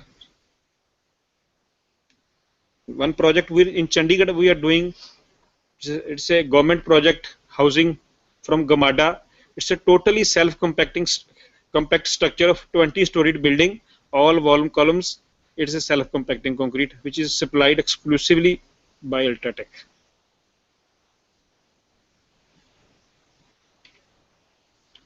UltraTech Fibercon. It's a fiber reinforced concrete with improved static and dynamic properties, just like flexural and tensile strength, and there is a little increase in the compressive strength also. And this product is very suitable for industrial flooring, where the impact stresses are huge, and to counter those, these fibers play a very important role. The fibers increases the homogeneity, compressive strength also, and it improves the crack resistance. we have done some good projects with the Walmart, world's largest company. Their warehouses they are making, they have a very huge point loads coming over those floors and a very big footfall. And the same, this fiber conva has been supplied and working from very good condition from the last 10 years. You can see the photograph, fiber reinforced concrete fiber con being finished with laser screed levelers. And in Chandigarh here itself, we have supplied approximately 600 cubic meter. It's working very well from the last 8 years here only. This is another product, Ultratech Duracon. This is high performance durable concrete. Actually, usually we design structures for a certain period of life. Suppose for a building for 70 years or 100 years, a bridge for 100 years. But what about if we require a structure just like a monument for 500 years? What should be the concrete for that structure? And for those structures, this is the Duracon, very, very durable concrete. And it is designed with carefully, by blending carefully different cementitious materials, maybe cement, fly ash, slag, microsilica, and all. Many cementitious materials are carefully combined in a very controlled proportion. And in that, the average strength is taken into account beyond the 28 days. And that increases the conventional 28 days strength of concrete. Here we are proposing this concrete for multi-story raft foundations, where the load is going to come after 2 years. The designed load is come after 2 years, and after 2 years the strength of concrete will go beyond, very beyond the conventional concrete 28 day strength. So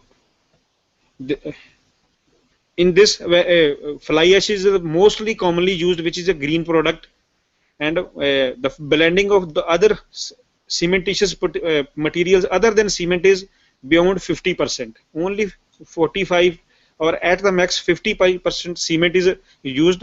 Rest other cementitious byproducts of some other industry are used to gain the strength, and the results are very wonderful. The permeability is very less in those structures. The RCPT test which is done to judge the life, the rate of chloride penetration is very good, and life goes beyond 500. We can make structure with this concrete.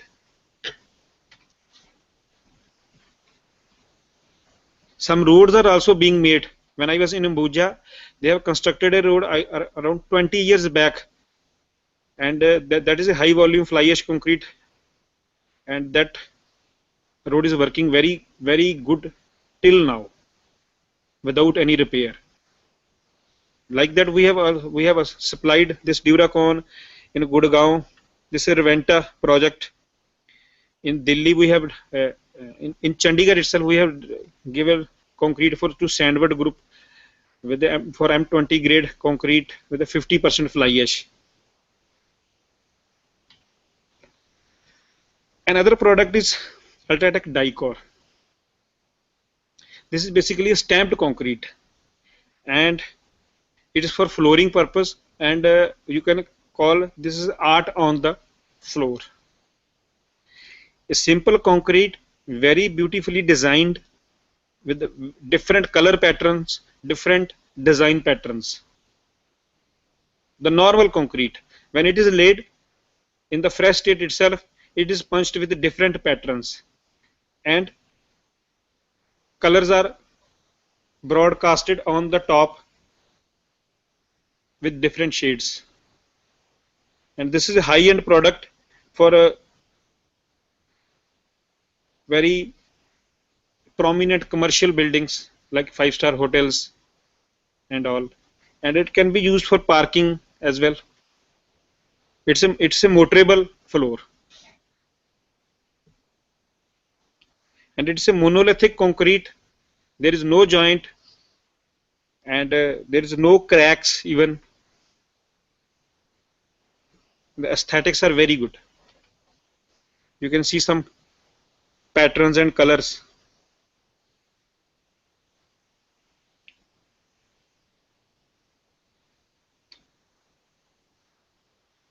Now the other product is Ultratech Light Con. This is a lightweight concrete, and again from the energy efficient, this is also a insulating product for buildings.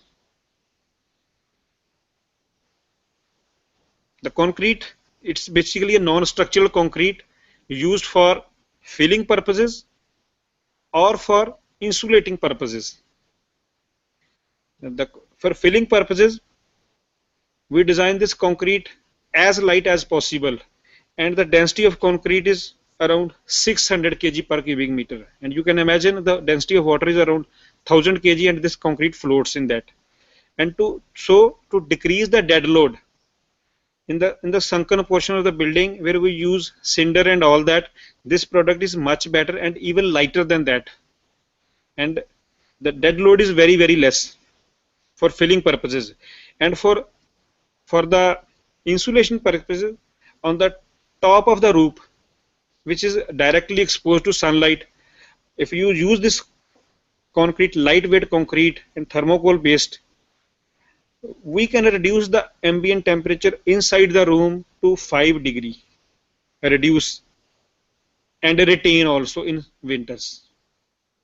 So to reduce a 5 degree temperature is a huge energy saving. It's a very good green effect. We usually use a mud fusca beneath the tiles for tile terracing. This is a replacement of that mud fusca, and it's a very durable product also.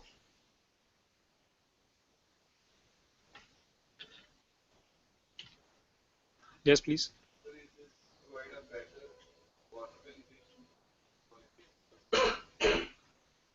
No, basically, water penetration is avoided as far as possible in concrete. Yes. No. This will not serve the purpose of waterproofing. When we cast a slab, an external waterproofing has to be done. Then this concrete, 3 inches or 4 inches concrete, this is a replacement of mud fusca or the soil which we lay on the slope, because soil is all again a heavier material. Its density will be more than, I think, 500 kg per cubic meter, and this concrete we can pour it for 800 kg only. The dead load will be less, and the thermal insulation effects will be much more than that. And this concrete has to be covered with tiles also. You cannot expose it, otherwise it will absorb moisture. In fact, it's a porous concrete, and it is manufactured with 2 techniques. One is a foam, this is called cellular concrete, and the second is and the coarse aggregates are replaced with thermocol balls.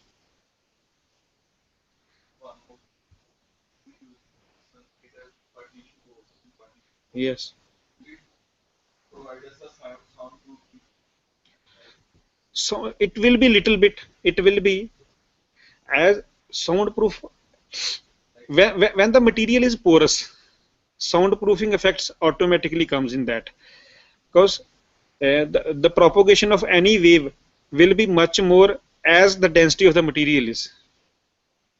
It's a very lighter material, density is very less, there will be a little bit soundproof effects in this also.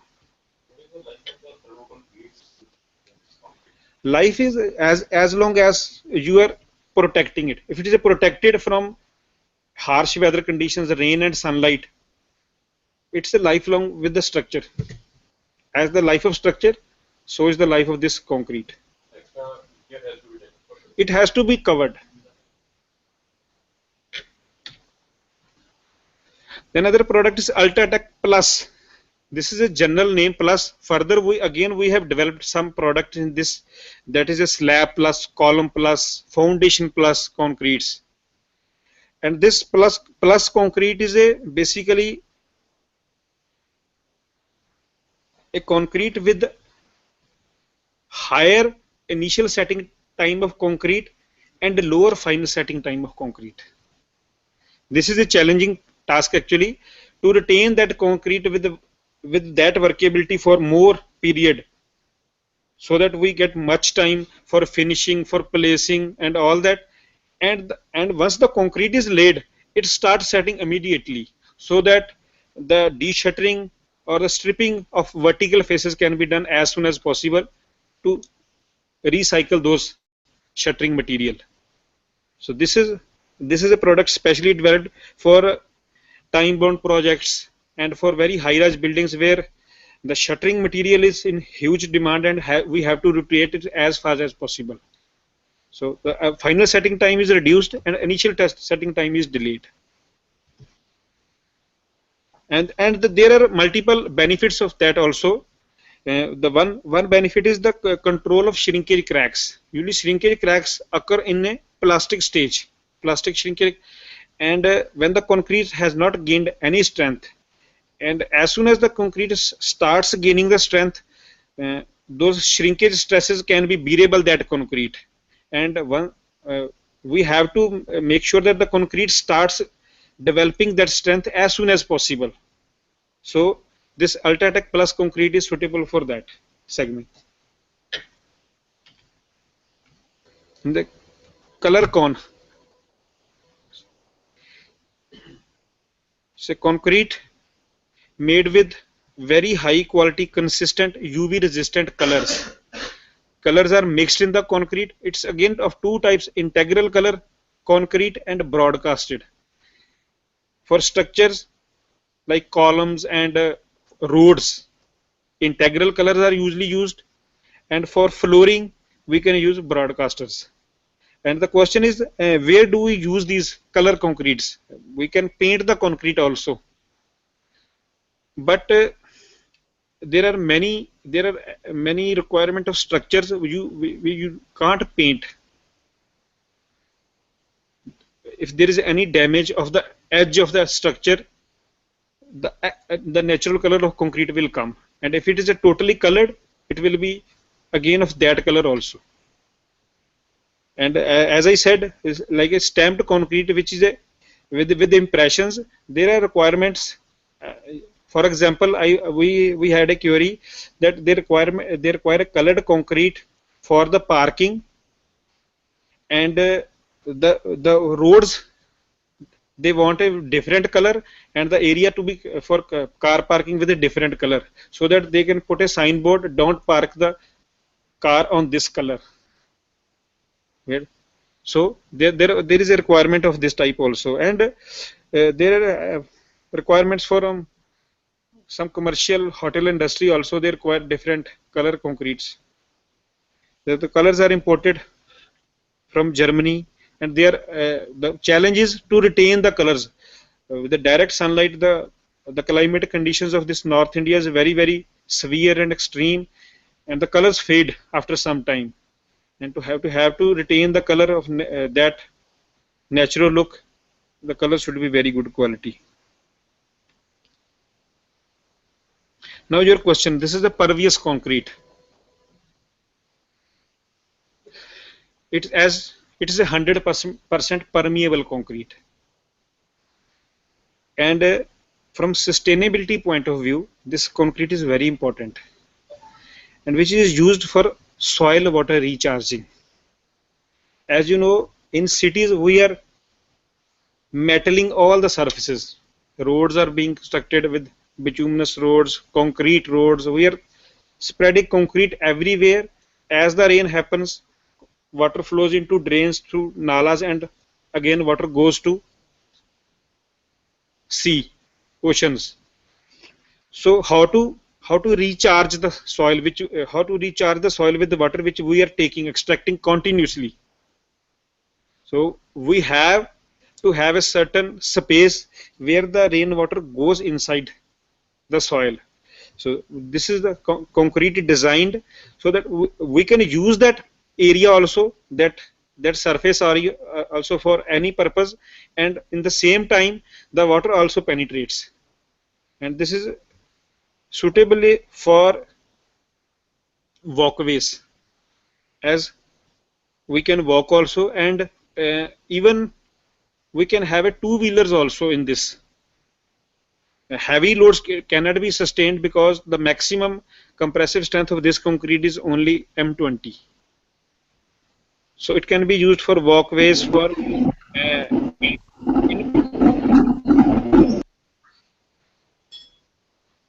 in mega projects there is actually a requirement for rainwater harvesting. You have to give provisions, otherwise your project will not get approval. So we can design the project in like the natural slope in one direction, and in that area we can put a pervious concrete, so the water flows in that direction, stands for some time, and slowly penetrates into the ground. Chandigarh Municipal Corporation is working on that. We have put our delegation over there, and the product is under approval for Chandigarh municipal parks. It's a UltraTech stainless. This product is actually for coastal areas where chlorides are very high in moisture, and to protect the corrosion of steel from that chlorides and concrete itself, very high quality corrosion inhibiting agents are embedded in the concrete itself, make it impermeable and resist that sulfate and chloride attack. It's for coastal areas, and for chemical storage structures also. We have supplied this concrete in Ludhiana, where they were storing a honey. It's a honey manufacturing company, and they required a concrete to store honey. A big, huge structure where they were making, and this was designed with this. There are a few projects exclusively done. So again, self-compacting concrete, totally walls, columns, beams, slab, total concrete structure. Total shuttering is done, and concrete is poured from one point. It flows to all the applications.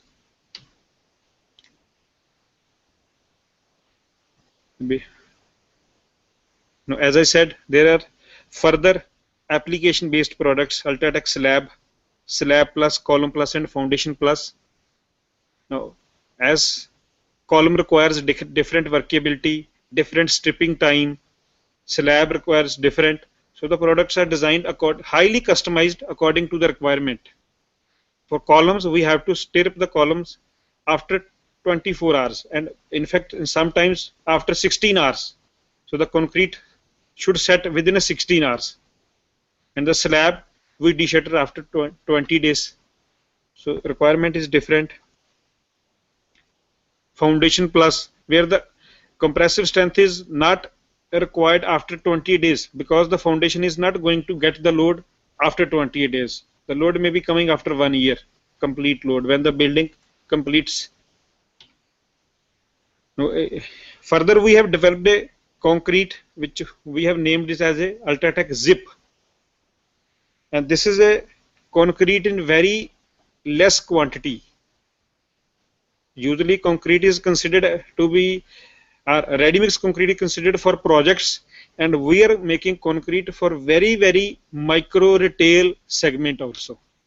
Suppose in an individual household there is a repair work in the bathroom, and again you have to cast a flooring, and for that you require a concrete with 0.1 cubic meter, and the person has to arrange sand, cement, aggregate, and all that, and mix it on site. We can provide a concrete in buckets also, and that too very good quality concrete, which at site may not be able to produce. And this is for many purposes. in projects also, when they cast a slab, they have to for the upper floor they have to cast columns. Before columns they have to cast starters, and for starters the quantity of concrete is very less, and the customers are demanding for starters also. And at site they usually column is M40, and at site they can't produce M40 concrete. So M40 concrete can be produced with design mixes and way batching only.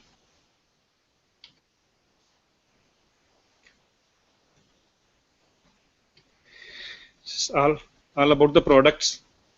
So any question you can ask.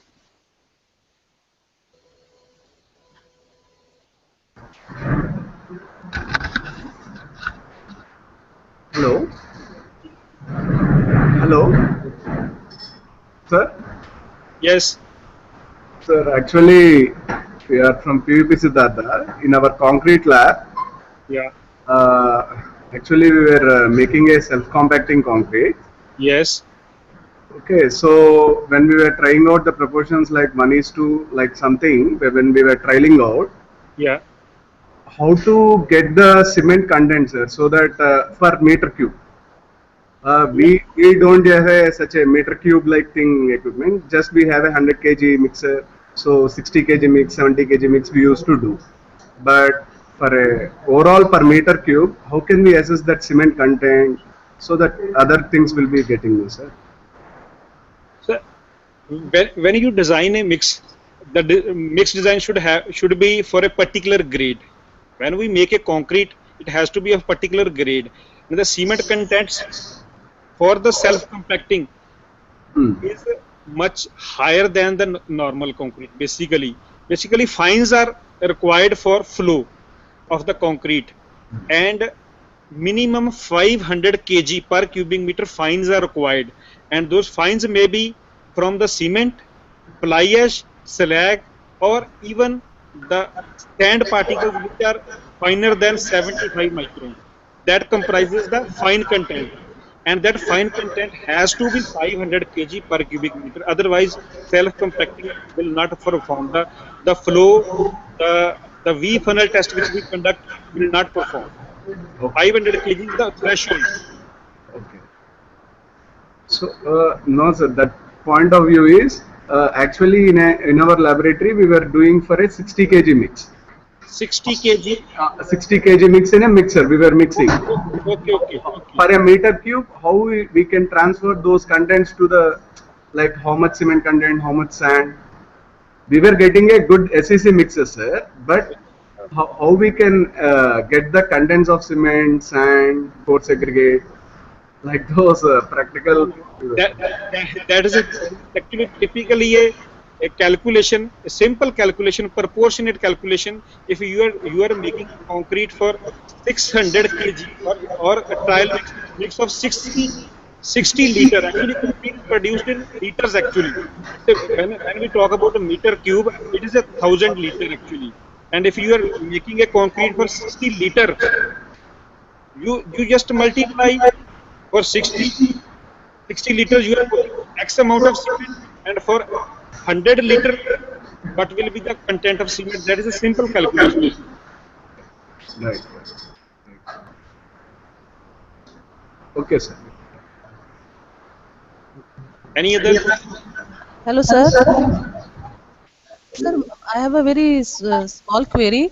Yeah. We normally live in government quarters, and here what problem we face is that the cement floor gets chipped off Yeah. frequently, Okay. and they people do the repair by simply putting the that cement mixture, and that is never stable at that part.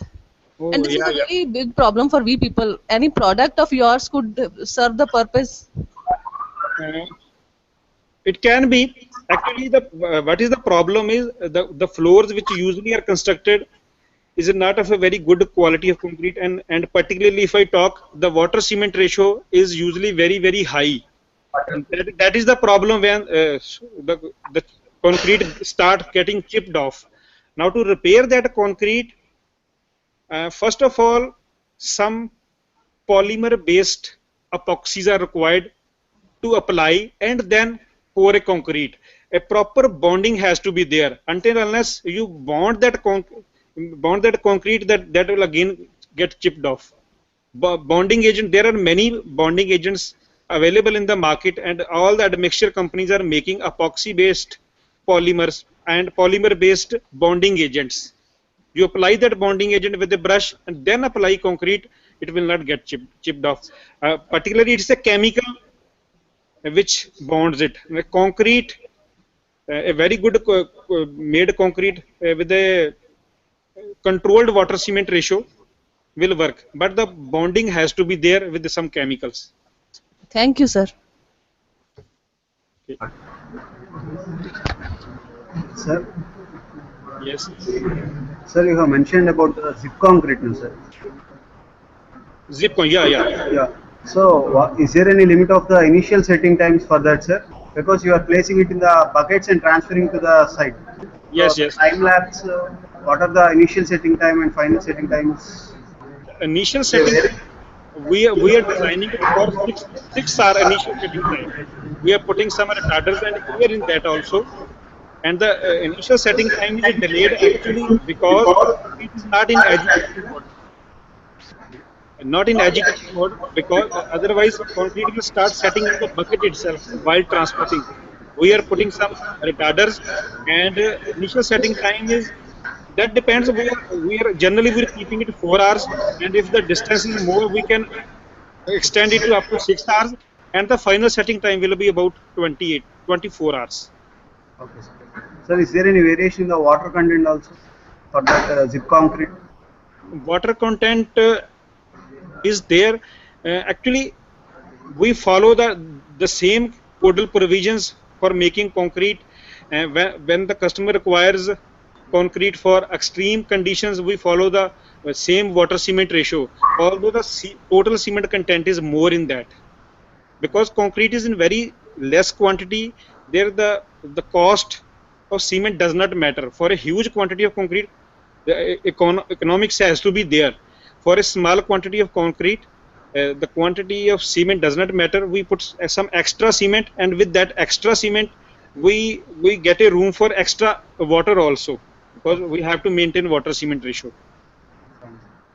Thank you, sir.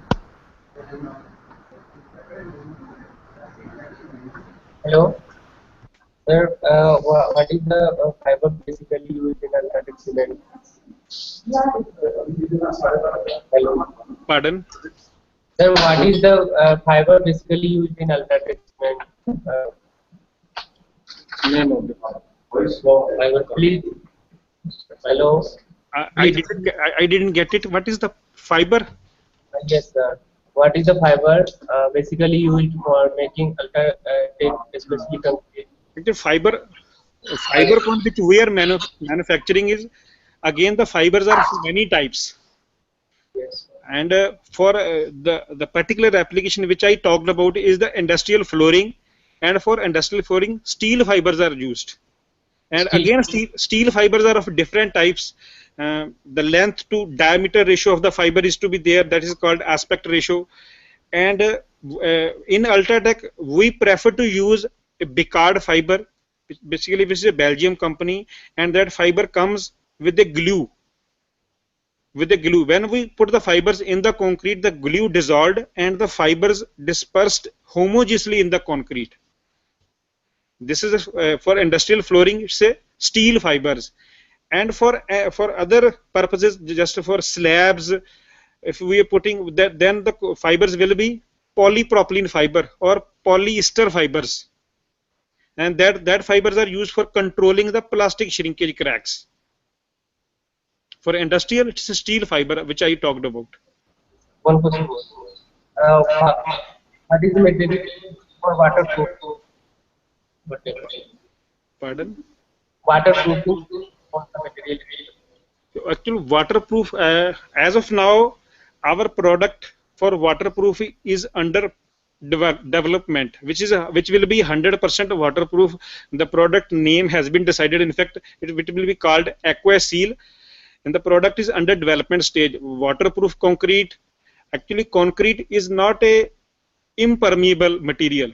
Concrete is a permeable material. We have to make it impermeable through good workmanship itself.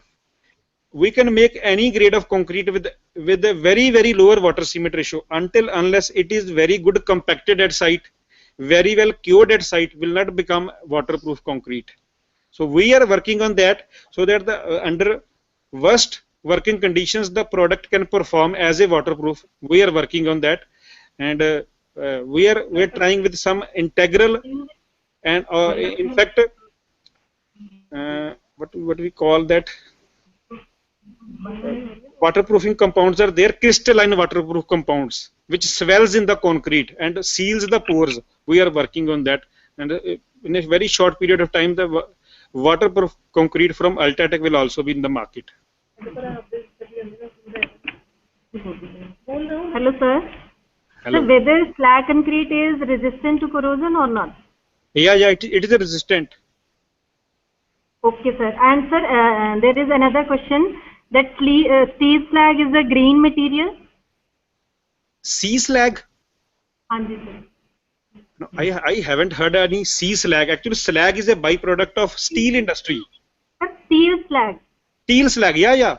It's a green product. It's a green product, and in the South India, we have been using slag as a 50% replacement to the cement itself, making for slag cement.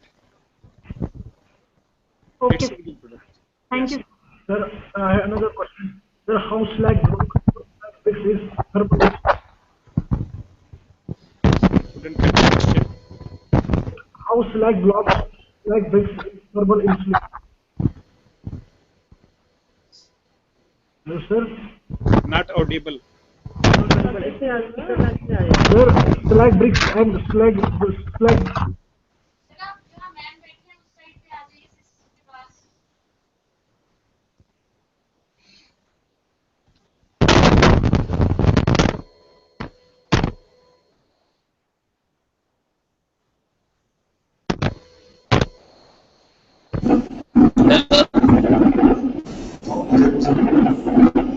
Speaking from Jaipur, sir.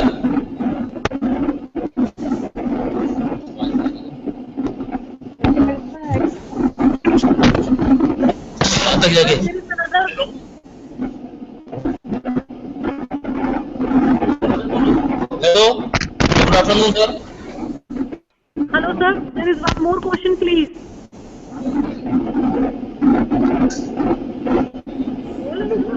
How slag block or slag bricks? Hello, sir. Hello. Hello. Are you audible? Yeah. Please go ahead with the question. Yes. Sir, good afternoon, sir. Nice presentation. So you have give us a very good idea about the various kind of cement provided by the Ultratech. Sir, I want to ask one more question. You are referring M80 cements. Are they comply some Indian standard or some international? No, let me correct it. It's not a cement. Basically, it's a concrete. M8 concrete, and it is made strictly with the Indian standards. Actually, above M60 standards are not there in India. Yes, sir. That's why I'm asking. Above M60 standards are not there, and we have developed our own standards. Okay. And so in fact, we are following some international standards also for that, and especially Japanese, where M80 or M100 concrete is very common. In Japan. Yes. So you are following that standard only, sir. Yes, we are following. So is that available in India also, in Japan also, or in some other places? It is available. I have to check with Jaipur. They have developed it up to M80 or not. In Delhi, Mumbai, Chandigarh, we have supplied concrete above M60 in many. Maybe in Jaipur, the metro which has been constructed in Jaipur, it's totally done with the Ultratech concrete, because we have put up a dedicated plant over there. So, sir, how you check the strength? The measures to check the strength. Simple compressive testing machine. You have to Okay, have only that comply with the strength. compressive testing machine for Okay. 500 kilonewton, 5,000 kilonewton machine testing machine. Because That is ordinary will not the test it. ultimate solution. Yes. Okay, thank you, sir. What is cost factor, sir? What is cost factor, sir? Cost factor. Cost obviously it will be much higher and maybe the more than the double than the conventional concrete. Regarding M30 to M60, what is The cost approximately for 30 to 60 the cost will be approximately 1.5 times, because the concrete is made with a very advanced admixtures. We have to reduce the water cement ratio, and at the same time we have to get the same good workability, and to retain that get good workability we have to put some special chemicals which are costly otherwise. Thank you very much, sir. Sir, how slag bricks are thermal insulators? Pardon? Sir, how slag blocks and slag bricks are thermal insulator? Slag bricks. Yes, sir, and slag block. Slag is not the subject. Thermal insulation, I was saying that for thermal insulation we have a lightweight concrete. Lightweight concrete which have pores in itself, and the core segregator are replaced with thermocol beads, and the density is very less. This concrete is a thermal insulator. Slag, with slag I don't think there is any thermal properties with slag. But I read an article on net that says the slag bricks and slag blocks are also thermal insulators. I am not aware of that. Maybe some new work, maybe someone has worked on that slag working as a thermal insulator, but up to my knowledge, slag may not be any maybe very little effect. Sir, can we totally replace the coarse aggregate from the lightweight concrete, sir? Please repeat. Pardon? Sir, can we replace coarse aggregate with in lightweight concrete, sir? Yeah. Lightweight concrete is made only with by the replacement of coarse aggregate with the thermocol beads. Lightweight concrete, as I said, is of two types. One is a foam concrete, another name is cellular concrete, and the second is a thermocol based, where the coarse aggregates are replaced with the thermocol. Coarse aggregates are replaced with thermocol balls, and of a size of approximately 5 mm to 8 mm. So what is the mixed proportion of this? The mixed proportion, we have to put a cement of around 200 kg and fly ash content of 300 kg.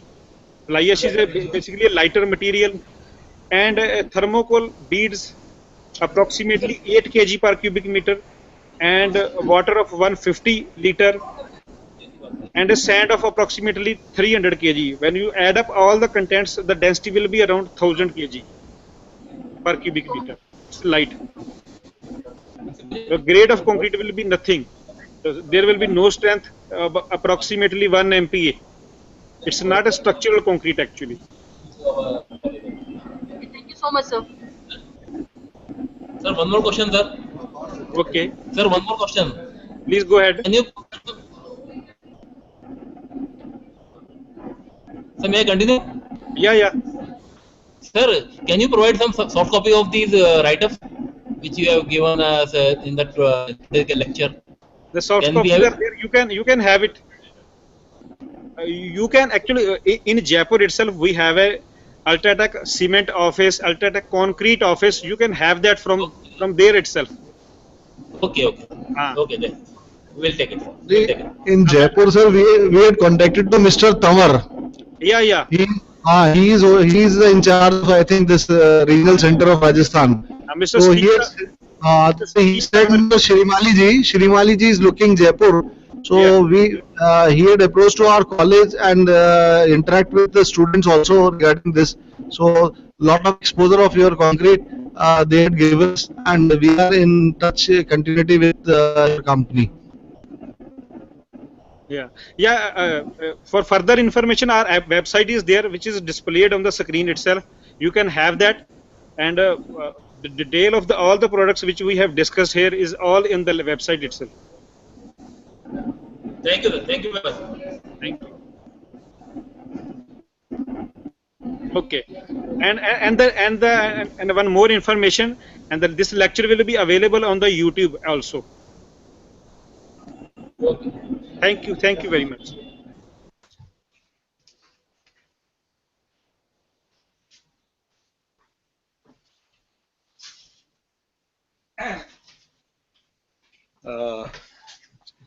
So I think we had a very interactive session that I could see. So I thank Ultratech and maybe I think I should thank ICI also for providing this particular input for this program.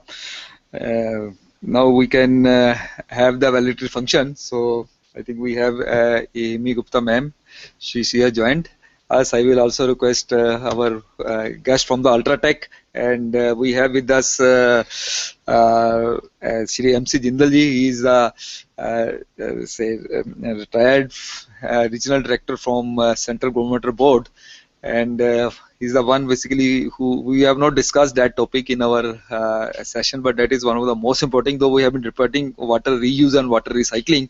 And I think the this particular technique of artificial recharge, that was I think introduced, and when it was introduced, and he was one of the expert who worked in this area, so we will request him also to join for this validatory function.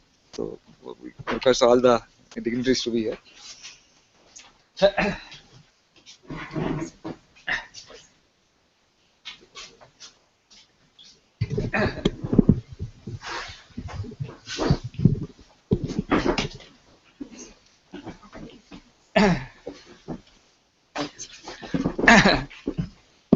So first we will request Jindal sir to speak about, say, something on this artificial recharge, maybe in the context of water reuse and water recycling and its importance for 2-3 minutes, and then we can just continue with our validatory function.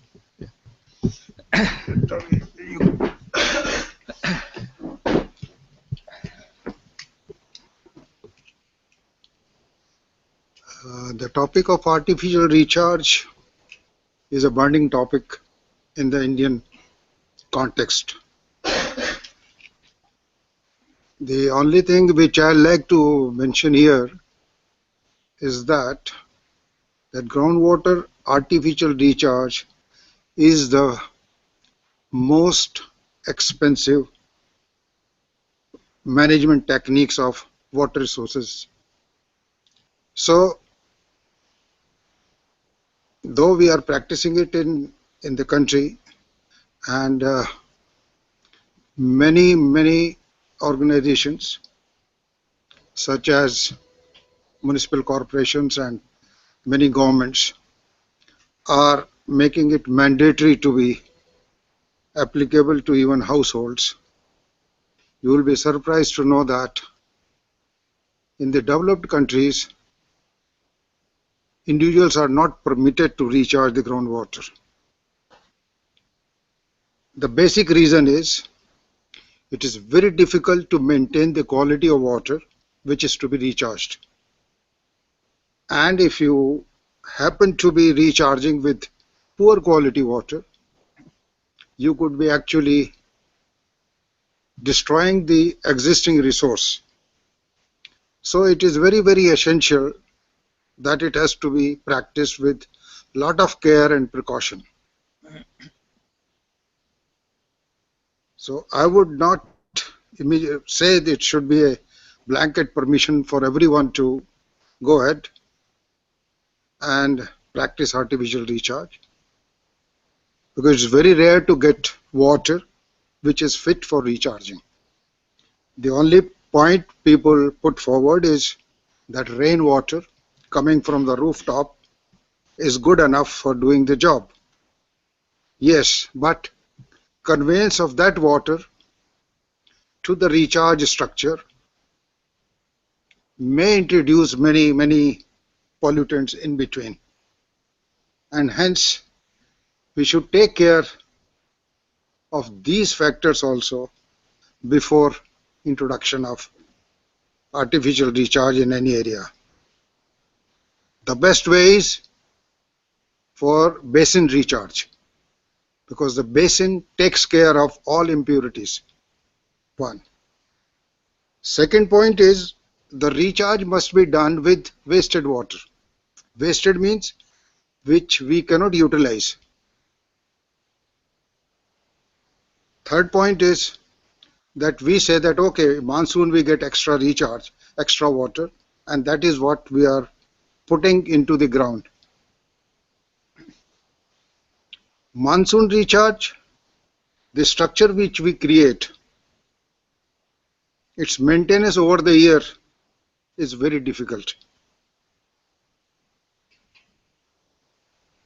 And if you are aware of, the total monsoon rainfall is for a period of about 30 days in a year. That means your recharge structure is operative only for 30 days in a year. Rest of 330 days it is lying dormant. So it is likely to create more problems and occupies a space in your house. So no doubt it is useful, but it has to be done with lot of care and precautions. This is what I would like to say today. Right, sir. Thank you very much. This is the one input which was missing in our thing. So very useful tips regarding artificial recharge techniques. I think artificial recharge we were talking about groundwater recharge using some this thing, that injection technique through say injection wells. So that is the one. Otherwise, I think there may be some other techniques. So we are not basically. We have not discussed those things by Mr. Jindal. I think now we are having this valedictory function for our this program. Maybe because we have been talking, you have been also giving some feedback. But if something more is there, you can kindly, I think, from any center, if some you want to say, please convey it. Yes.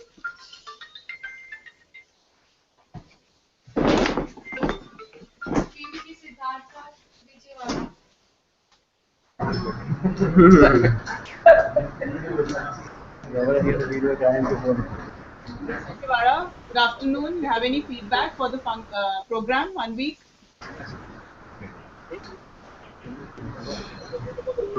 Can you hear us? Hello. Yes.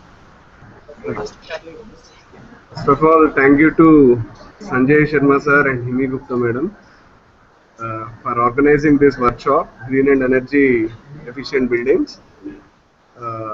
Actually, our students and faculty, okay, actually we don't, but starting from fundamentals about the green buildings, at last of the session, we were interested to have a student chapter like thing, so that have activities towards the green buildings. Such an important and a need of our topic we had learned. Thank you for all the speakers and all the things, and some of our faculty will say. Sure. Yes, please, sure.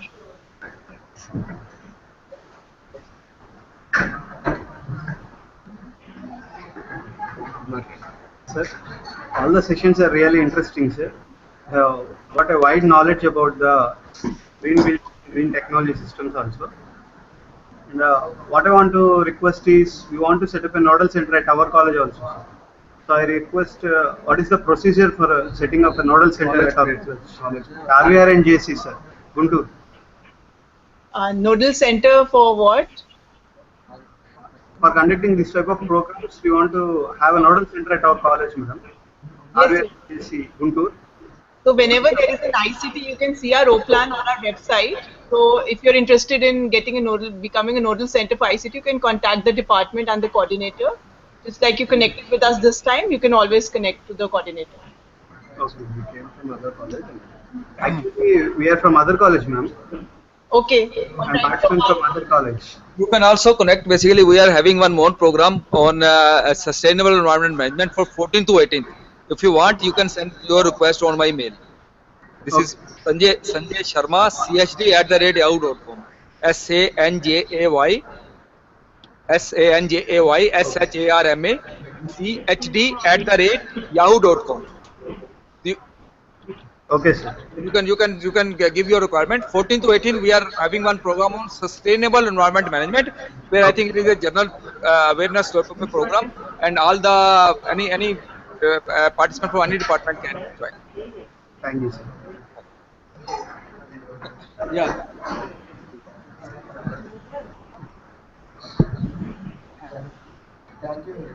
Thank you, sir. Great.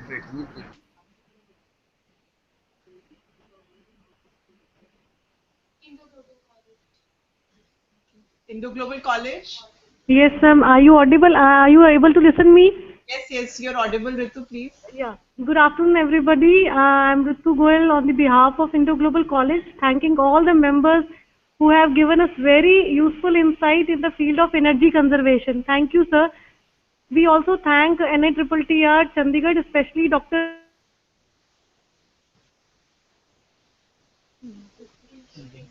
Internet. for us. Yes. So we also thank our management for giving us the opportunity to attend the seminar. And we hope that we will be getting this opportunity in the coming future too. And we'll be continue as a participant in this program. Thank you all. Thank you. Thank you so much. Thank you, ma'am.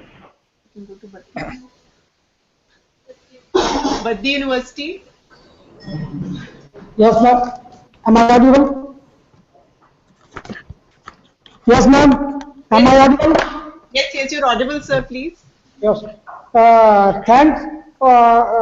Thanks, Civil Engineering Department of NITTR for organizing this STC. The short-term course was worth knowledgeable, and all the speakers are commendable.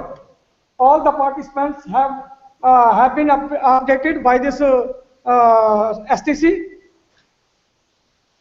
Now I would like to invite Professor Rishabh Garg to say say a few words regarding this STC. Thank you. Am I audible, ma'am? Yes, Gargi, you're audible, please.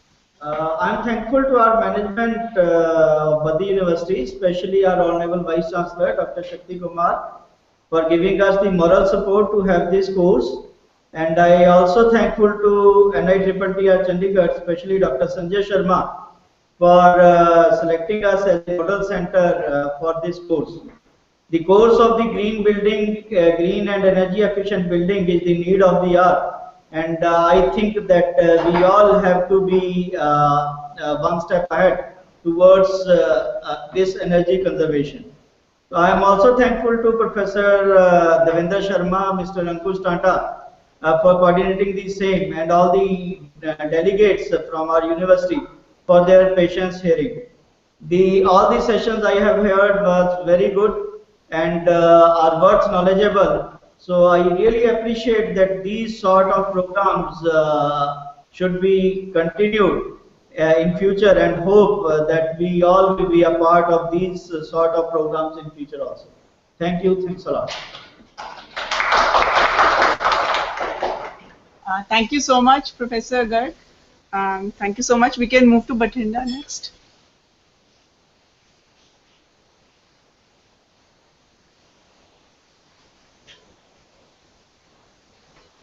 Yes.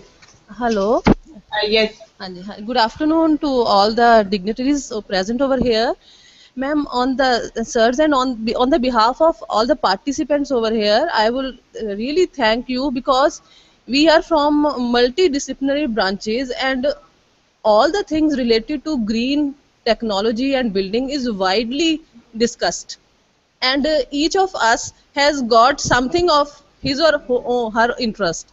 So it has been really appreciating related to the content of the course as far as the course content is concerned, and the main thing is that knitter is always coming with the upcoming issues which are human friendly, and this is the factor I have noticed.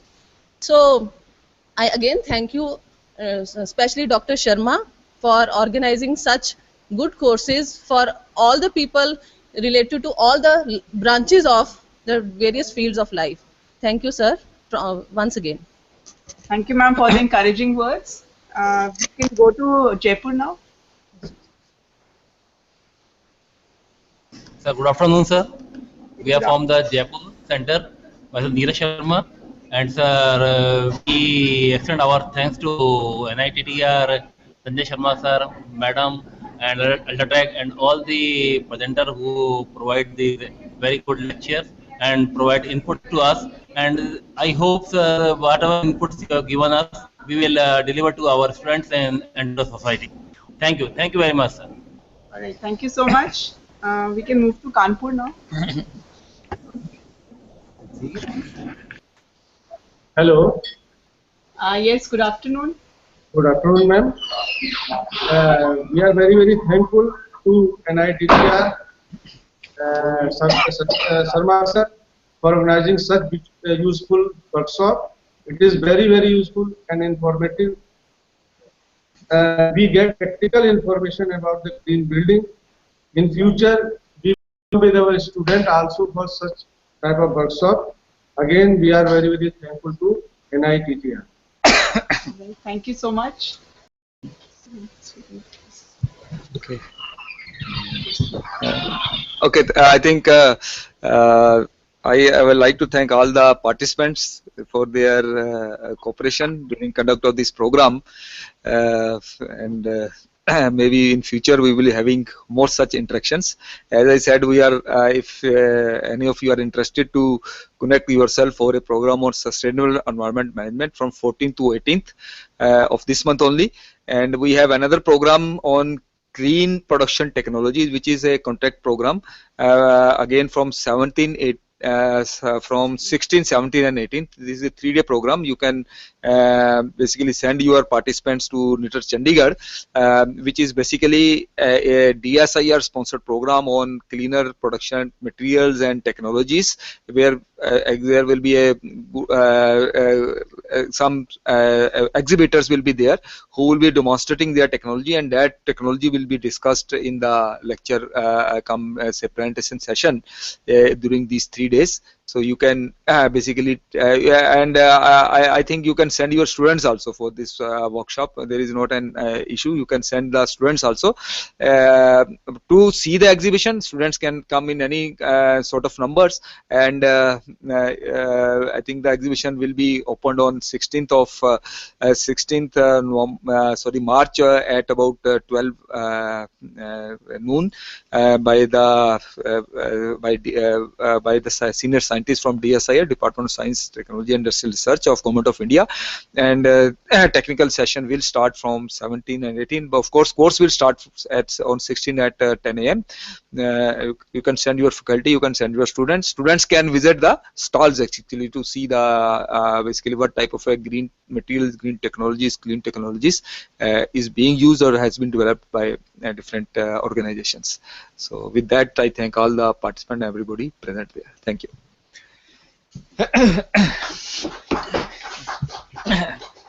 It's